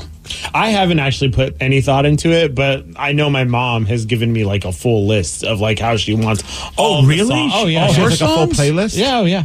Oh boy! Yeah, she wants people singing. She wants some of my cousins to sing certain songs, and she has it all planned out. Is Who Let the Dogs Out going to be one of the number songs? one? Yeah, nice. That's Are they happy? Are they happy? Oh, no, they're super sad. Oh, they're not. Oh, see, because I don't know if your mom's Catholic, but she is. Those Catholic hymns are just depressing. Oh, she loves them. Oh my God, they're depressing. It's like, dude, if any church has any upbeat music. Hymns drive me insane. I'm like, can we find a better song to play right now? I know, dude. It's like, dude, enough. Come on. I got to be thinking God's got a little bit more upbeat in him. Isn't there a dance part in heaven? Isn't there a club up there somewhere? Yeah, where's the remix by DJ Moses? Come on. Someone's got to have something. God didn't make DJ machines for no reason, okay? Damn straight he didn't. See, I'm really weird. I would love a live bagpipe player to play first. Oh. Listen, Amazing Grace, but then go into a corn song. So then you have a full band following him around? Yes. Okay. So people are like, oh, it's a funeral. Okay, bagpipe, this is sad. And then corn starts playing and it just totally shocks everybody. And then whatever other song he wants to play, I wouldn't care at that point. If I'm not mistaken, Vicky, I think when Spock died, they did play Bagpipe Amazing Grace. I think that might have been where I got it from. Oh, that makes sense. It was powerful. I'll give you that. Yeah. Of One course, nice song. I think you guys know the song I'd want played at my funeral. Yep. Hey, Well, guess who's not going to be at your funeral?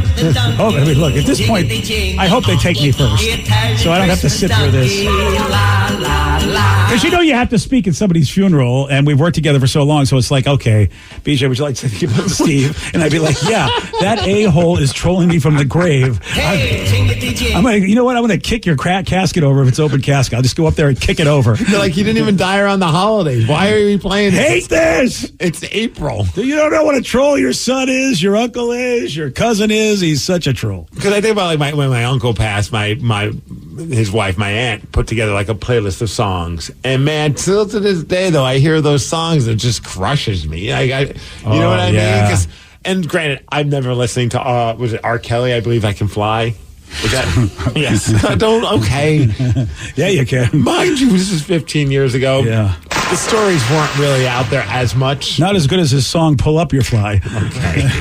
That was a much better song. But that song, anytime I hear it, I just think of that funeral. I'm like, oh man, yeah. It's just so. And there were a couple other ones like those, like "Wind Beneath My Wings" type songs. Oh, of course, yeah. You gotta have Bette Midler like, yeah, she's gotta be there. Was it "You Ever Told Me You're My Hero"? Yep. Like all those. Yeah. That's the same one. Yeah. Oh, is it? "Wind Beneath My Wings" and "Did You Ever Tell Me?" Yeah, same song. Of course, yeah. Yeah. Steve's got a remix for the two different songs. I didn't realize that until right now. That's one of my mom's requests. That's why I know that. Oh my God! Bless America. I mean, you say you got to do it, but that's why I let my kids figure it out. Let the people figure it out. Have fun. You're going to have WAP being played at your funeral, BJ? Yeah, well, that's how Sarah wants it. That's how it's going to happen. Oh, someone said make them all sit through 10 at your funeral, Migs. Oh, yes! That would be the ultimate farewell. Boy, you're right. And I'd be there, and there's nowhere I could go. Especially when a live starts playing. That would get some tears. I feel like that would definitely get some waterworks going. BJ just gets up and walks out. No, I think lock the doors. I would, you know what? I would stay. Like, that's the thing I could do for his death. Okay. You would listen to Pearl Jam's 10. I have to. You're dead. See? You know what I mean? It's the only way I get it done. After all. Yeah, you're not around to really enjoy it, so that's kind of cool. That's very good. So, why is this in your list of things that need to be done at your funeral? Well, you guys don't understand. It's been a massive issue for years with me. Why do you think I died? It was the only way to get him to do what I wanted him to do and listen to that album in its entirety. Yesterday, the late Steve, he did get this one right. What is the seventh sign of the zodiac? Capricorn. No. Cancer. No. Libra. Yes. Wow. Yeah, I really was surprised not realizing this is the month of Libra. I have no idea. Yeah. All right, so good guess. Thank you. It's a good call. You want a shot at beating Steve? All right, you got it. 206-803-ROCK. We're playing Beat Migs. We're going to do that at 8:47 on The Rock. Today's podcast was brought to you by Travis Gagne, bankruptcy attorney. He's here right now and has agreed to answer more of your questions about bankruptcy. Here's another question from a listener. I'm getting my wages garnished. Can bankruptcy help with that? Absolutely. One of the big reasons people file bankruptcy is because they have a judgment or a lawsuit against them, or their wages are getting garnished, and so they can't pay their other regular ongoing bills. People sometimes think that you can't file bankruptcy once they have a judgment against them or once a garnishment has started, and that's not true. Filing bankruptcy will immediately stop any garnishment that you have going, except for child support, and stop your creditors from continuing on with garnishments of your bank account, your wages, and in most cases will discharge that liability through the bankruptcy process. And we can file a bankruptcy case for you usually the day you come in. Thanks, Travis. If you have more questions about bankruptcy, you can reach out to Travis anytime at choosetherightchapter.com. That's choosetherightchapter.com. Thanks for listening. Some companies are big, others are small. To Robert Half, their hiring needs are equally huge. At Robert Half, our specialized recruiting professionals elevate their expertise with proprietary AI tools to transform candidate discovery, assessment, and selection. Whether sourcing talent locally or in any geography that works for you, Robert Half can pinpoint hard-to-find candidates in finance and accounting, technology, marketing and creative, legal, and administrative and customer support. At Robert Half, we know talent. Selling a little or a lot? Shopify helps you do your thing, however you cha-ching. Shopify is the global commerce platform that helps you sell at every stage of your business. From the launch your online shop stage, to the first real-life store stage, all the way to the did we just hit 1 million orders stage. Shopify's here to help you grow. Whether you're selling scented soap or offering outdoor outfits, Shopify helps you sell everywhere. From their all-in-one e-commerce platform to their in-person POS system, wherever and whatever you're selling, Shopify's got you covered. Shopify helps you turn browsers into buyers with the internet's best converting checkout. 15% better on average compared to other leading commerce platforms. And sell more with less effort thanks to Shopify Magic, your AI-powered all-star. Shopify powers 10% of all e-commerce in the US. And Shopify is the global force behind Allbirds, Rothy's, and Brooklinen, and millions of other entrepreneurs of every size across 175 countries. Plus, Shopify's award-winning 24/7 help is there to support your success every step of the way. Because businesses that grow, grow with Shopify. Sign up for a $1 per month trial period at shopify.com/Odyssey Podcast, all lowercase. Go to shopify.com/Odyssey Podcast now to grow your business, no matter what stage you're in. Shopify.com/Odyssey Podcast. From local town councils to Capitol Hill, agents who are realtors are standing up for what's right. We're here protecting property rights. Here advocating for the issues that affect our neighborhoods. Here championing fair and equitable housing for all. Because we are realtors, bound by a code of ethics, driven to serve our communities. We're here for it all. Here for you. Realtors are members of the National Association of Realtors. That's who we are. How many carbs are in this cheeseburger? I think it's 15 grams for a slice of bread. How many carbs are in these fries? Take a break with the MiniMed 780G insulin pump system. You don't need to be exact with carb counts. Your best guess is good enough. Visit medtronicdiabetes.com/780G system to learn more. Systems for people with type 1 diabetes, ages 7 and over. Prescription required. Warning. Do not use SmartGuard feature for people who require less than 8 units or more than 250 units of insulin a day. See bit.ly/780G risks. Have you or a loved one been injured in an accident? Are you struggling to recover fair compensation? Look no further. At Phillips Law Firm, the experienced personal injury attorneys will fight for your rights and get you the justice and compensation you deserve. They handle a wide range of cases, including car accidents, slip and falls, medical malpractice, and workplace injuries. Justice is a phone call away, so don't wait. Call today for a free case review. Call 1-800-JUSTICE or visit justiceforyou.com. Looking to give the gift of pleasure? Add a little high heat to keep the desire burning. Or maybe you just need a little self-care. Come to Lovers for the best lingerie and toys to keep things hot this holiday. Save 20% on your purchase with Lovers Afterglow Rewards. Just mention LOVE20 at one of our 18 Western Washington locations. Offer valid with free Lovers Afterglow Rewards membership until November 30th. Some exclusions apply. Your home is going into foreclosure and you feel like a financial wreck. You don't know where to turn for accurate information. I'm bankruptcy attorney Travis Gagne. Let's talk about some legal options. If we work quickly, we can propose a plan to save your home, modify the loan, or in many cases even eliminate your second mortgage. The consultation is free. I've helped hundreds of people just like you make informed decisions about whether to save their home or exit it on a reasonable, organized timeline. The chapter you choose sets the tone for the next chapter of your life. Please contact me today at choosetherightchapter.com. That's choosetherightchapter.com. 99.9 KISW, The Rock of Seattle. Friday, November 17th, 7 p.m. Special day. Because Live Day goes to prom night. That's right, I said 7 o'clock at night. You didn't hear me. Stutter. No. 7 o'clock at night, Live Day will be doing a live night performance. Everything Live Day is, except now at a time you can be there. I don't even remember how many years. We've been doing it for like 5, 6, 7 years. 75 years of doing Live Day, and it's always been 6 in the morning, take off from work on a random like Tuesday or a Thursday. And we'd always hear from people like, why can't you do it at night? And why can't you do it leading into a weekend? Well, we answered your prayers. These were good questions. Yes. So, yeah, Steve's right. We are doing it on a Friday night, November 17th. We're doing it at 7 p.m. The whole gang is going to be there. Taryn is letting us basically hijack her shift. She'll be there as well. Everything is live. Sound effects, music, special guests, just like you know Live Day to be.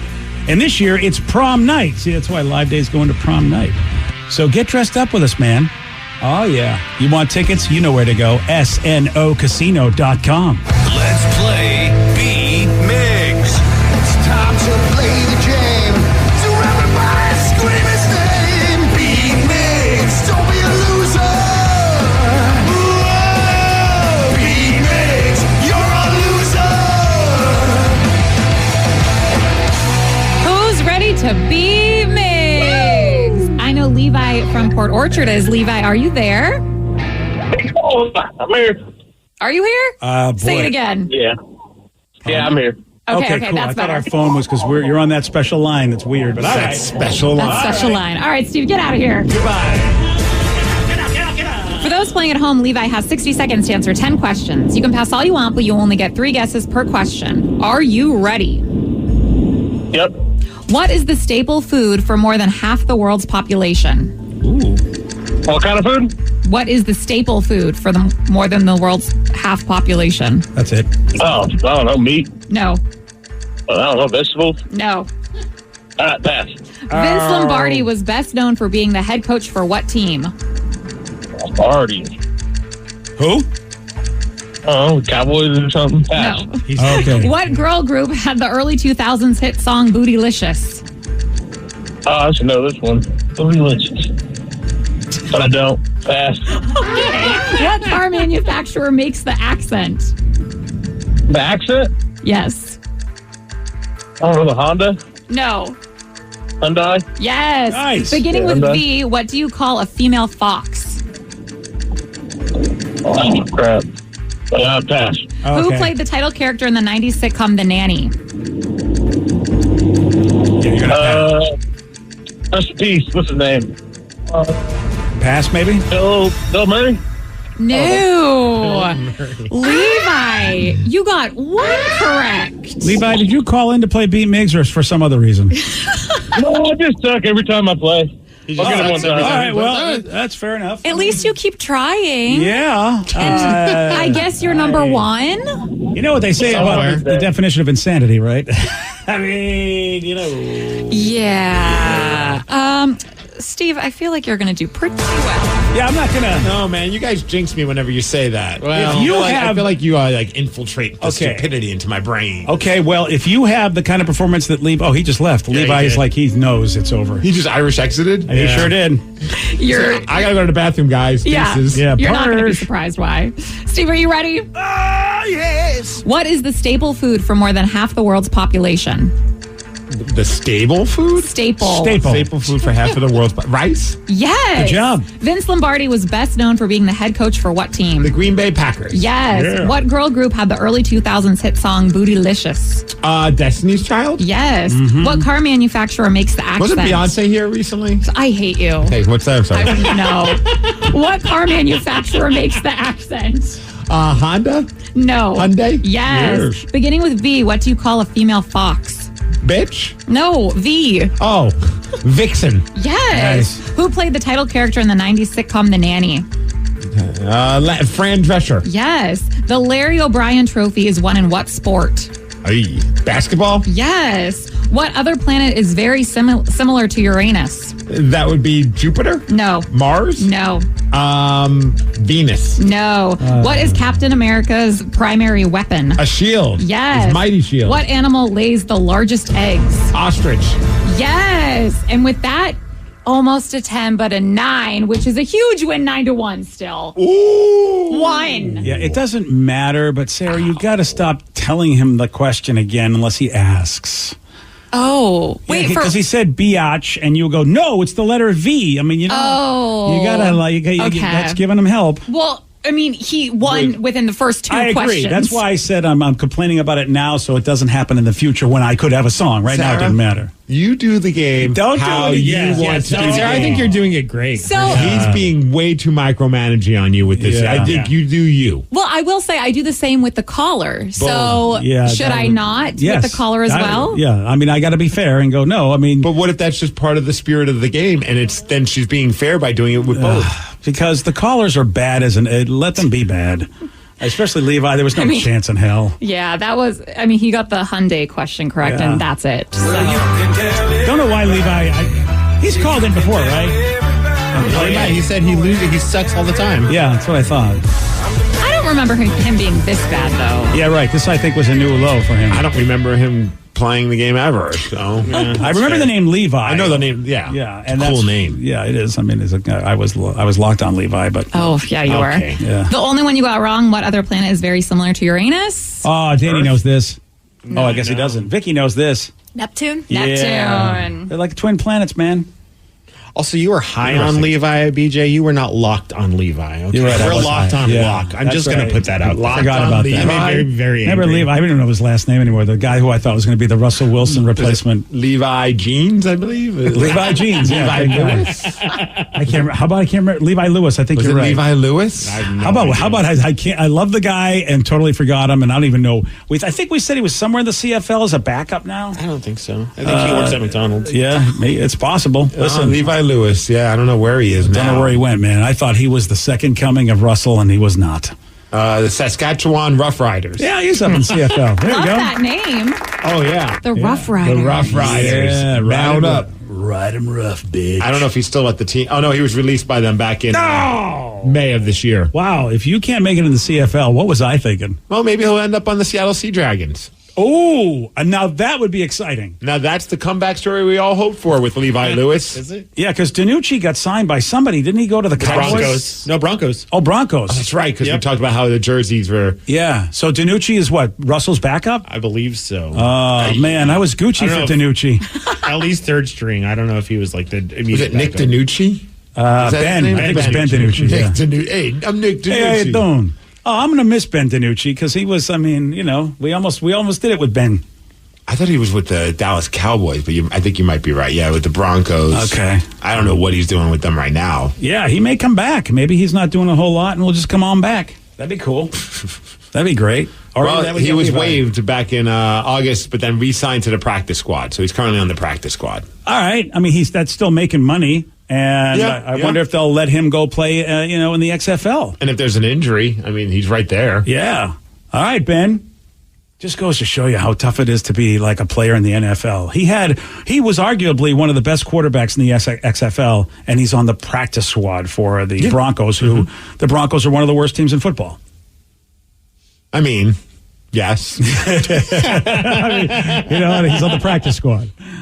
All right. Yeah, he had a 7-3 record in the XFL when he was with the Sea Dragons. Yeah, he was.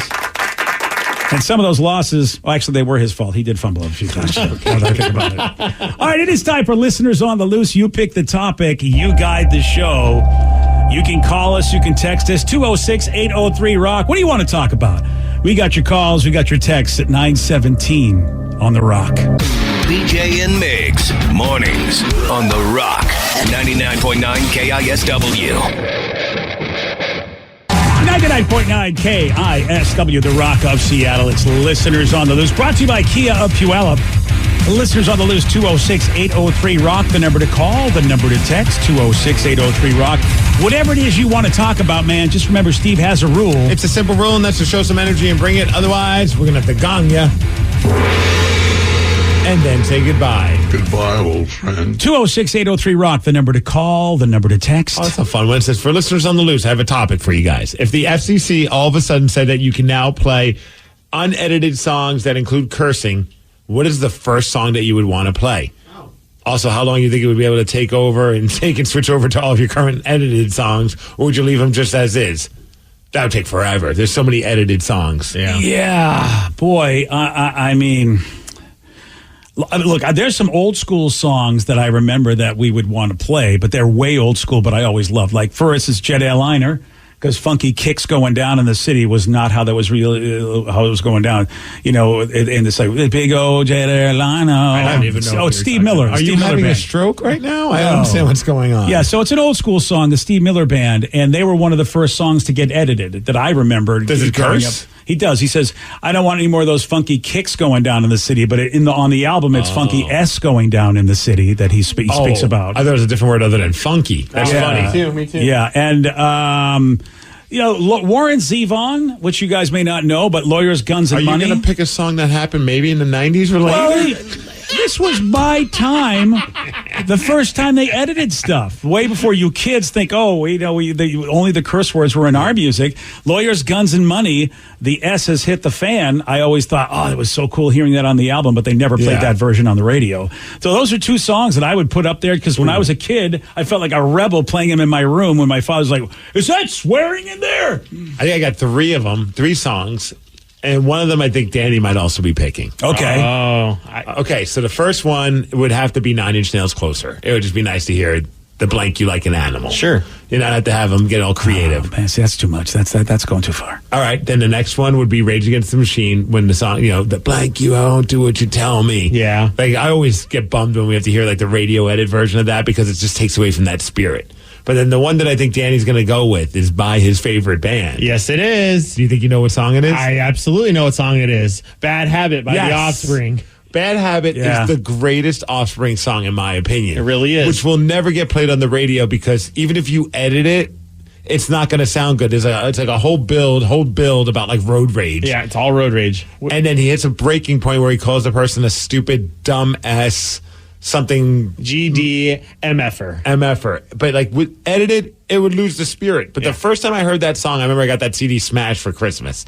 And I'm like listening to all the songs and Bad Habit. I was like, yeah, this is my jam. And then there's a part where he almost goes full a cappella. Yeah. And he nails that line and you're just like, whoa, what just happened here? And my parents regretted getting me that album for Christmas. Yeah. I listen to that song over. Holiday spirit right there. Oh, so good. Especially, and I wish we could play it in the morning because traffic. Yes. It's all about road rage. And I think they even made T-shirts with that line on the back. I have 2 of them. Of course you do. Yeah. Just in case one wears out. Yeah. You always need to have 2. Is the other one framed? Yes. It should be. It really should be. I love that song so much, though, and that same exact reason. And when they play it live, it's like, they're like, it's coming, get ready, and the entire crowd just screams that lyric. A lot of people are throwing in anything from Limp Bizkit. There's a lot of songs. Yeah. They had that one song where they even address how many times he said the F word in the song. There are some songs. The one I'm thinking of is from Kid Rock and Cowboy.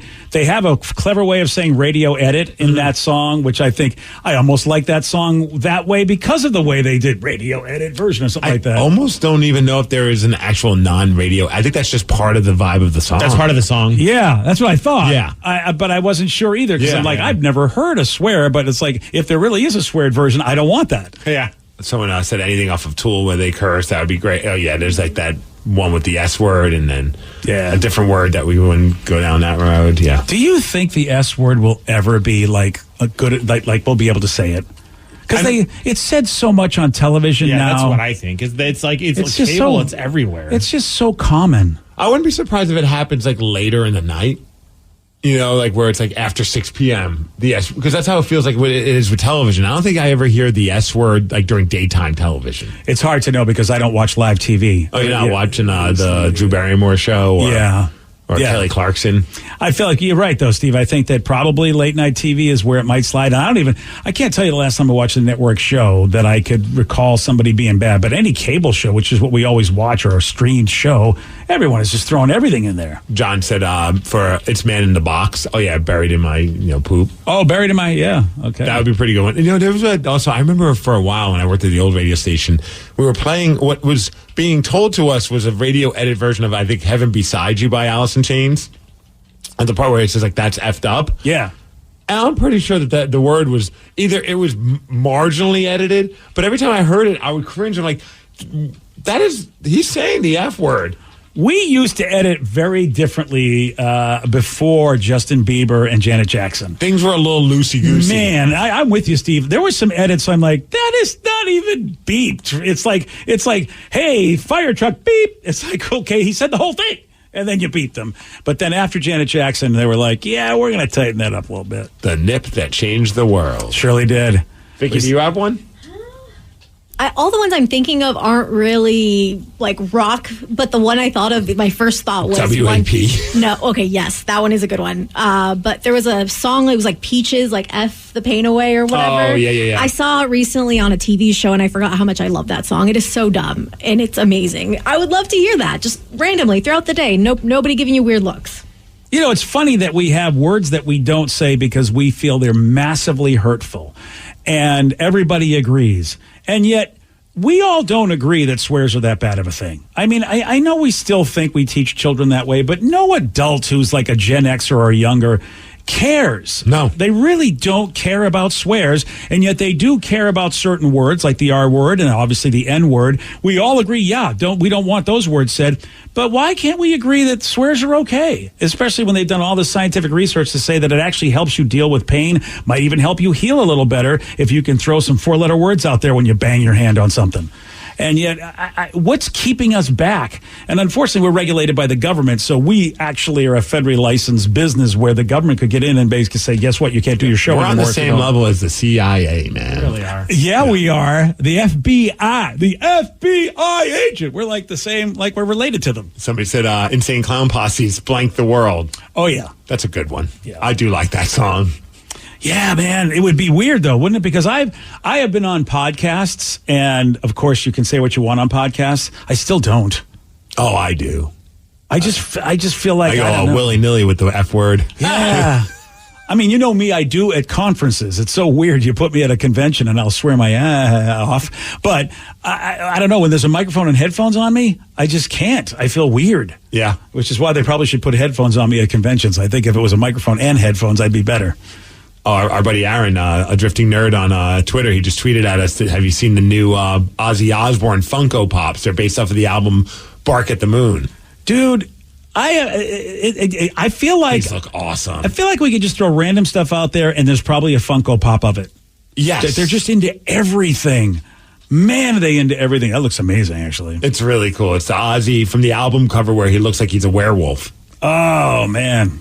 Yeah, I'm so happy I'm not into those. I have a couple because a friends bought them, but I know how crazy I would be. I'd have a house full of them if I started going down that rabbit hole. There's so many things that I would get, and they know it too. They have so many different versions of the things that I like. Can't buy just one. Got to buy the one that's this color and that color, and then the golden one, and then the silver one. And they have a Parks and Rec Funko Pops. Of course they do. I told you could just throw anything random out there, man. Yeah. It's nuts. It's kind of insane. Some of the things they have that are based on something in pop culture that I have no idea what it even is. Oh, see, they're everywhere. That's I guess why they call them Funko Pops. Yep. Got Big Nate in Kirkland. Big Nate. 206-803-ROCK, the number to call, number to text. Nate, what you got for us, buddy? Well, I want to start off by saying thank you for taking my call. It's my sister's birthday today. Oh, happy birthday, sister. Jennifer, if you're out there, I love you, and happy 47th. You deserve everything you get in life. Well, hopefully she's not mad at you, because sometimes people like to be 29 for their birthday, but okay, good job. I don't care. I'm the big brother. I can do what I want. That's right. Well, you know what? So the birthday sentiment right there. I'll wish you the kind of happy birthday I won. But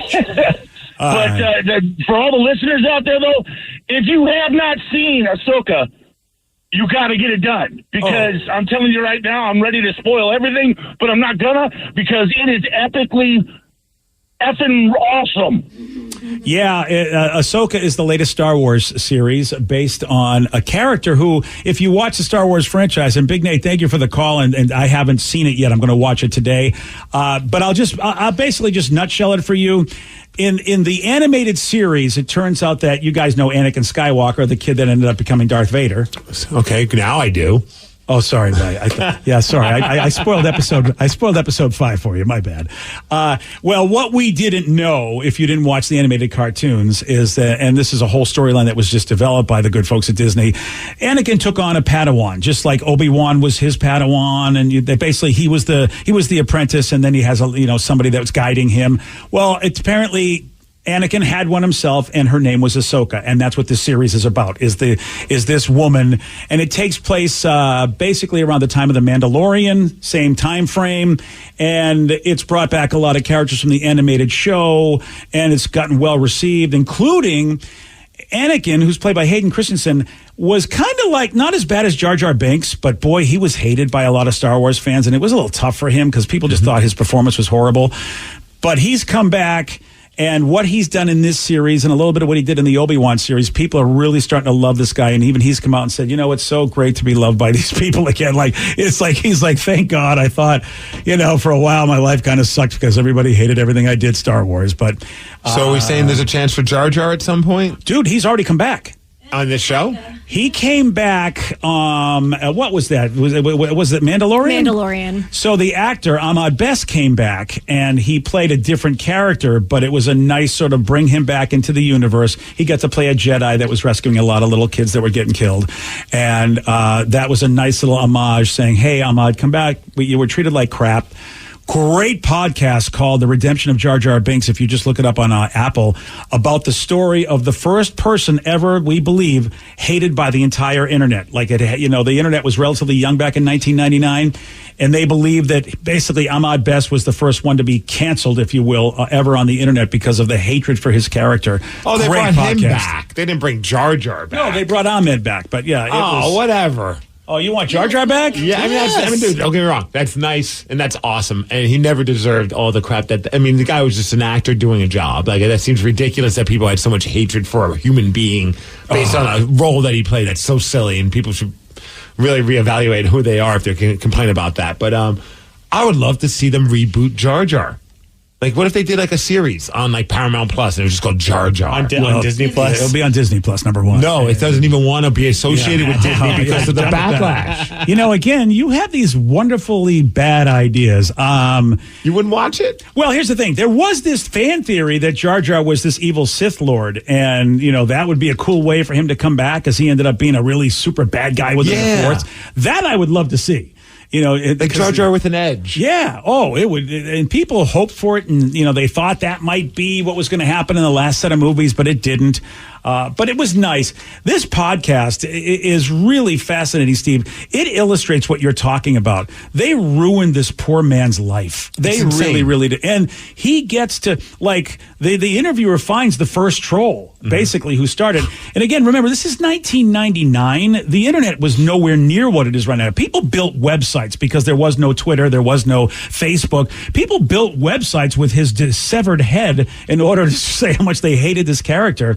And it's a fascinating story of the critics who were like highfalutin people, and then fans who are lowfalutin people somehow came together inadvertently to ruin Jar Jar, basically Ahmed Best's life.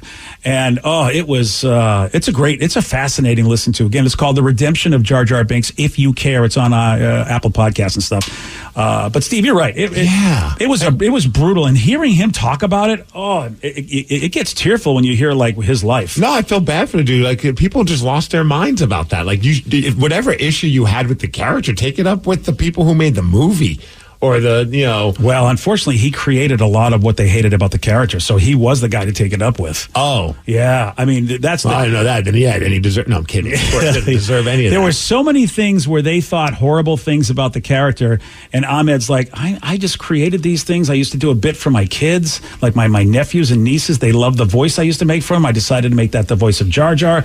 The way he moved around, he worked on Stomp, that Broadway production, so he really was good with moving his body in certain ways. So they loved everything they thought were unique ways of creating this alien, and people thought it was a racist creation by other people within the Star Wars universe, not realizing, no, this is a black dude who actually did all of this himself, and that's what was so harsh. He's like, you're saying it's a racist character. I created this, and I'm a black dude, and I'm telling you, I by no means meant this to be racist. Man. Yeah, it was... people lose their minds on the internet. Dude, between... the dumbest S. And that was the critics. So the critics were coming at it from what they thought was a professional standpoint. Then you got the fans who just hated the comedic aspect of it, like me hating the Ewoks. And those two things came together and what if ruined he his assembled life. all the Ewoks and it's like a dark... I'd hate this movie so bad. What if they were doing some badass stuff? Dark Ewoks, you mean? Yeah. Like Ewoks possessed by okay. Yeah, they're all pissed off. They're Peewoks. That would be sort of like... I don't know, like little Chuckies, and fur outfits, like little Chuckies running around killing everything. Oh, disheveled, their hair's all messed up, there's blood on them. I might watch that movie. Jar Jar's leading it. Yeah. Jar Jar's leading it. All right. I think I might be in. I might be in for that. All righty. You just got to. But we're not putting it on Disney. No. They've gone rogue. Paramount would love that. Yes. I mean, Paramount's looking for anything at this point. You pick the topic, you guide the show. It is Listeners on the Loose. Call us, text us, 206-803-ROCK. More of your calls, more of your texts. We'll take those at 9:39 on The Rock. BJ and Migs, mornings on The Rock, 99.9 KISW. We all know cats are intelligent. Felix Cat Insurance was able to secretly record 2 cats on a hidden microphone. Let's listen in. Did you hear the one about the 3 dogs at the park? That's old, like 4 lives ago. But did you hear about the new pet insurance just for cats from FelixCatInsurance.com? Of course. What do I look like, a dog? When you're coughing up a fur ball. Yes. Listen, Felix Cat Insurance plans start at under $1 per day and are as unique as you and me. They call it whisker to tail protection. Even fur balls? Even that. Remember the last time you had a fur ball? I made a TikTok. It went viral. Oh, that's good. Wait, you're on social media? There you have it. Felix Cat Insurance. Customizable coverage exclusively for felines. Sorry, no dogs allowed. FelixCatInsurance.com. Get it meow. Insurance is underwritten by Independence American Insurance Company and produced by Independence Pet Group. Pre-existing conditions are not covered. For all terms and limitations, visit FelixCatInsurance.com/terms. This holiday season, make your journey memorable with Travel Centers of America. Visit our one-stop shop for all your holiday travel needs. Fuel up, get snacks, and dine at one of our full-service restaurants. Hit the road with peace of mind knowing we've got you covered. Travel Centers of America. This holiday season, give concert and comedy tickets to their favorite artists. Choose from thousands of the hottest upcoming shows, plus other great gifts for every fan on your list, like VIP packages, artist merch, gift cards, and more. You can also ask for concert and comedy tickets with a Live Nation wish list. Just sign in, add your favorite shows, and share with friends and family. Get what you really want this year and gift the unforgettable at livenation.com/gifts. That's livenation.com/gifts. Transit is better with an Orca card. Here's why. 1, it's easy. Just tap and pay your way onto Metro and all other public transit around the Sound. 2, your tap shows us when and where you're riding the most, so Metro can serve you better. And 3, Orca cards are for everyone. 18 and younger now ride free with a free youth Orca card. So what are you waiting for? Get an Orca card, tap for transit, and make your ride count today. Visit kingcounty.gov/tap for transit. 99.9 KISW, the Rock of Seattle. It's listeners on the loose. 206-803-ROCK. The number to call, the number to text. Somebody said, hey, you guys, yesterday you were talking about the worst Halloween candy, but let's flip the script. What's the best? I don't know why. Are they aggro now? It seems like everybody that texts you is very, very angry over the last couple of weeks. That's getting to the ring there, Steve? Yeah. I feel like everyone that's texting in is Hulk Hogan. I want to have a tasty breakfast. Yeah, 1987, 88-ish Hulk Hogan is texting in all the time. I really love my family. Let's flip the script. Okay. What's the best candy, brother, that comes in a fun size? And no, fellow texters, Vicky is not an acceptable answer because we know she's the best. And Snickers. Brother. You know, it's interesting because the fun size that I never really have a whole lot of, but then I started to because they sold it in the little mini bags, is the Hershey pack. Because that's the only ever time I would have a Crackle or a Mr. Goodbar would be the fun size during Halloween. And then I noticed they always sold a little Hershey pack like that. Fun size Crackle, it might be one of the goats. Yeah. Which is crazy because I've never had a large size Crackle bar. And if I did, I might think that a Crunch Bar is better. Yeah, they're basically right. the same thing, but for some reason, a little Crackle is amazing. I'm with you. I used to do the Nestle's Crunch for so long, but now you're right. Little Crackle's all I need. I say Crackle, that's a good one. You know, the little bag of Reese's Pieces. Oh yeah, you like your peanut butter. And I'm going the opposite way. The little bag of the Sour Patch Kids, greatest candy of all time. You like also the big bag of Sour Patch Kids. So I like the fun size too. Danny's not a big sweet guy, so at least we're getting him to say something. That's fair. I'm just trying to think of things that I don't typically get in a normal size bag. Okay, yeah. Twix. Okay, I do love it because every time they come, the little mini ones come. I'm like, I don't feel as guilty as eating the two. That's actually what I was gonna say for the same reason. It's just like, just got your little flavor of it, and then if you eat 3 more, it counts not even as one, right? I like totally how you think, Vicky. What's it? The Butterfingers. No.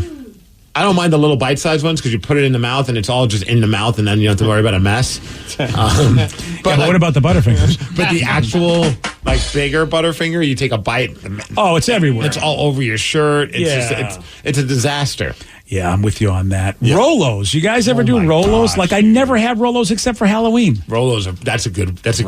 Yeah. It's the caramel chocolate, right? Yeah. And again, it's not like I want a bunch of them, but boy, when Halloween rolls around, it's kind of like the McRib, limited time only. Here's your Rolo. I like Milk Duds and Whoppers.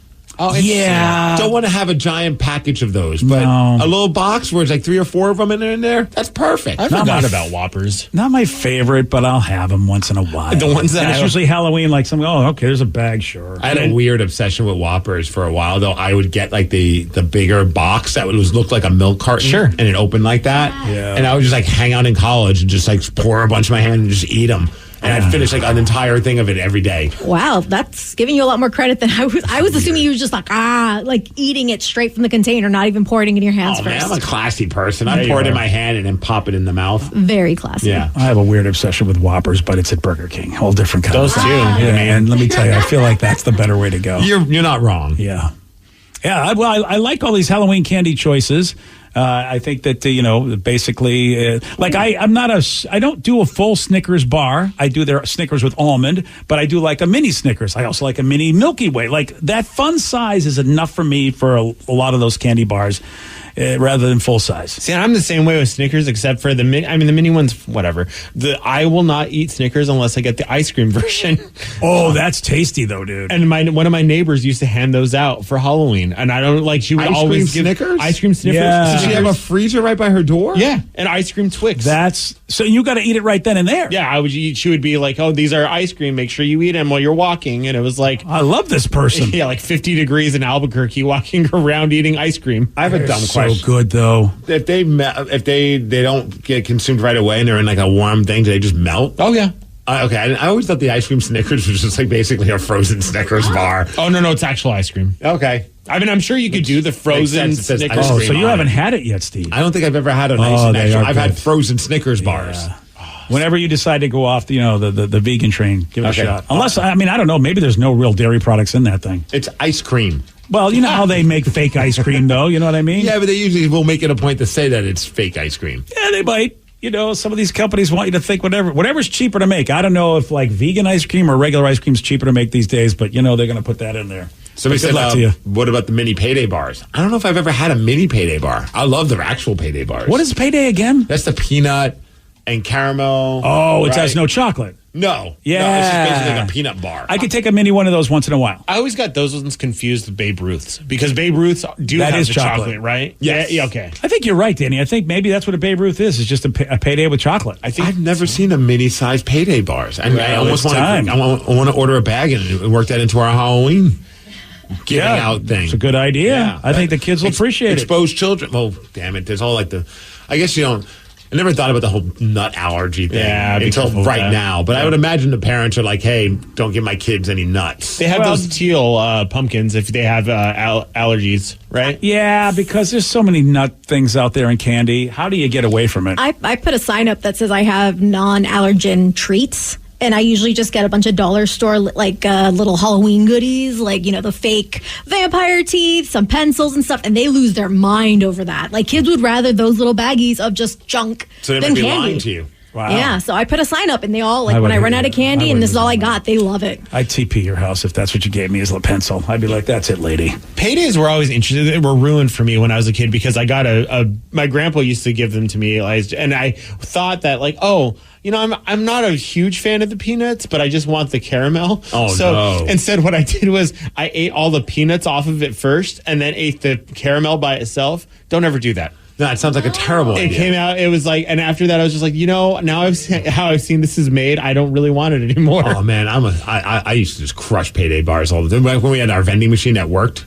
Oh, and yeah, we had yeah. the payday bar. I think I was the only person getting those. Oh, I don't think I ever bought them. That's probably why we don't have a vending machine anymore. They're like, no, the only thing we're selling here is paydays. We got to figure this We're out. not making enough money off of these payday bars. It is time for a question to be answered that's been haunting us for a long time. What do Ryan Castle and firefighters have in common? You're going to find out at 9:50 on The Rock. BJ and Migs, mornings on The Rock, 99.9 KISW. And now, the Ryan Castle question of the day. What do Ryan Castle and firefighters have in common? There's a lot of hose work involved. Hello. Steve enjoys both of their hoses, just got texted in. Yeah, of course. Oh, they both have a lot of smoke around them. Yeah. That happens. Where there's smoke, there's Castle. So this is pretty wild. They've got this new like hologram technology that you might be seeing in some places on Halloween. It's already given some people like what the F is happening as firefighters in upstate New York were called to a house fire. Turns out wasn't a fire at all.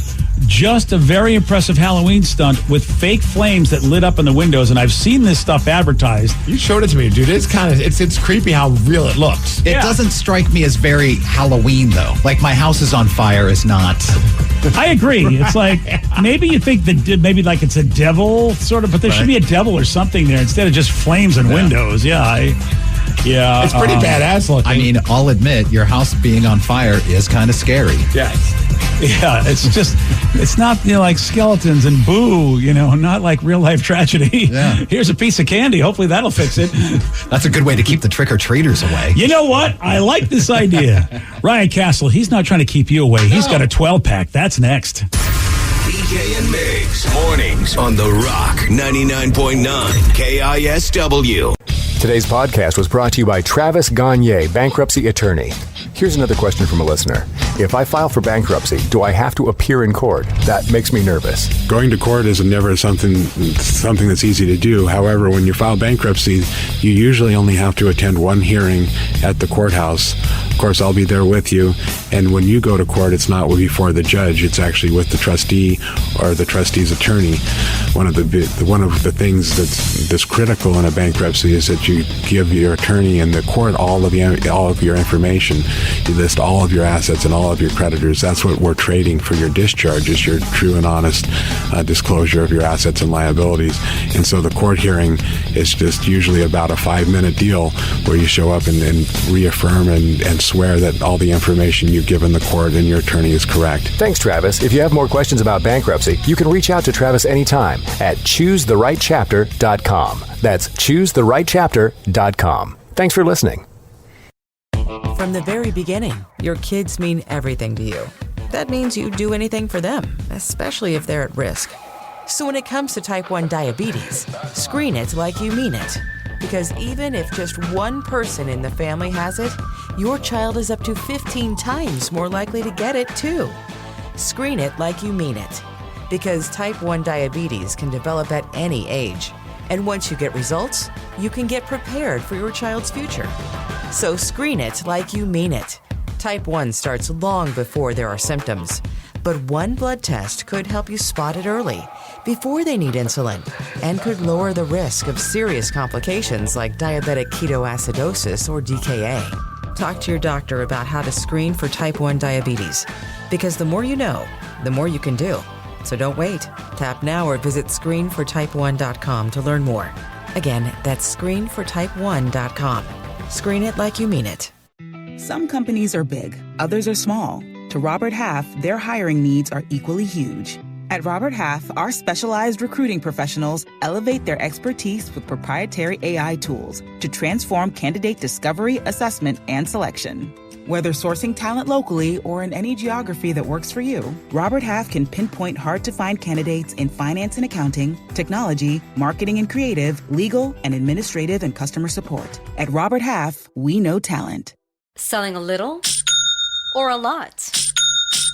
Shopify helps you do your thing, however you cha-ching. Shopify is the global commerce platform that helps you sell at every stage of your business. From the launch your online shop stage, to the first real-life store stage, all the way to the did we just hit 1 million orders stage. Shopify's here to help you grow. Whether you're selling scented soap or offering outdoor outfits, Shopify helps you sell everywhere. From their all-in-one e-commerce platform to their in-person POS system, wherever and whatever you're selling, Shopify's got you covered. Shopify helps you turn browsers into buyers with the internet's best converting checkout. 15% better on average compared to other leading commerce platforms. And sell more with less effort thanks to Shopify Magic, your AI-powered all-star. Shopify powers 10% of all e-commerce in the US. And Shopify is the global force behind Allbirds, Rothy's, and Brooklinen, and millions of other entrepreneurs of every size across 175 countries. Plus, Shopify's award-winning 24/7 help is there to support your success every step of the way.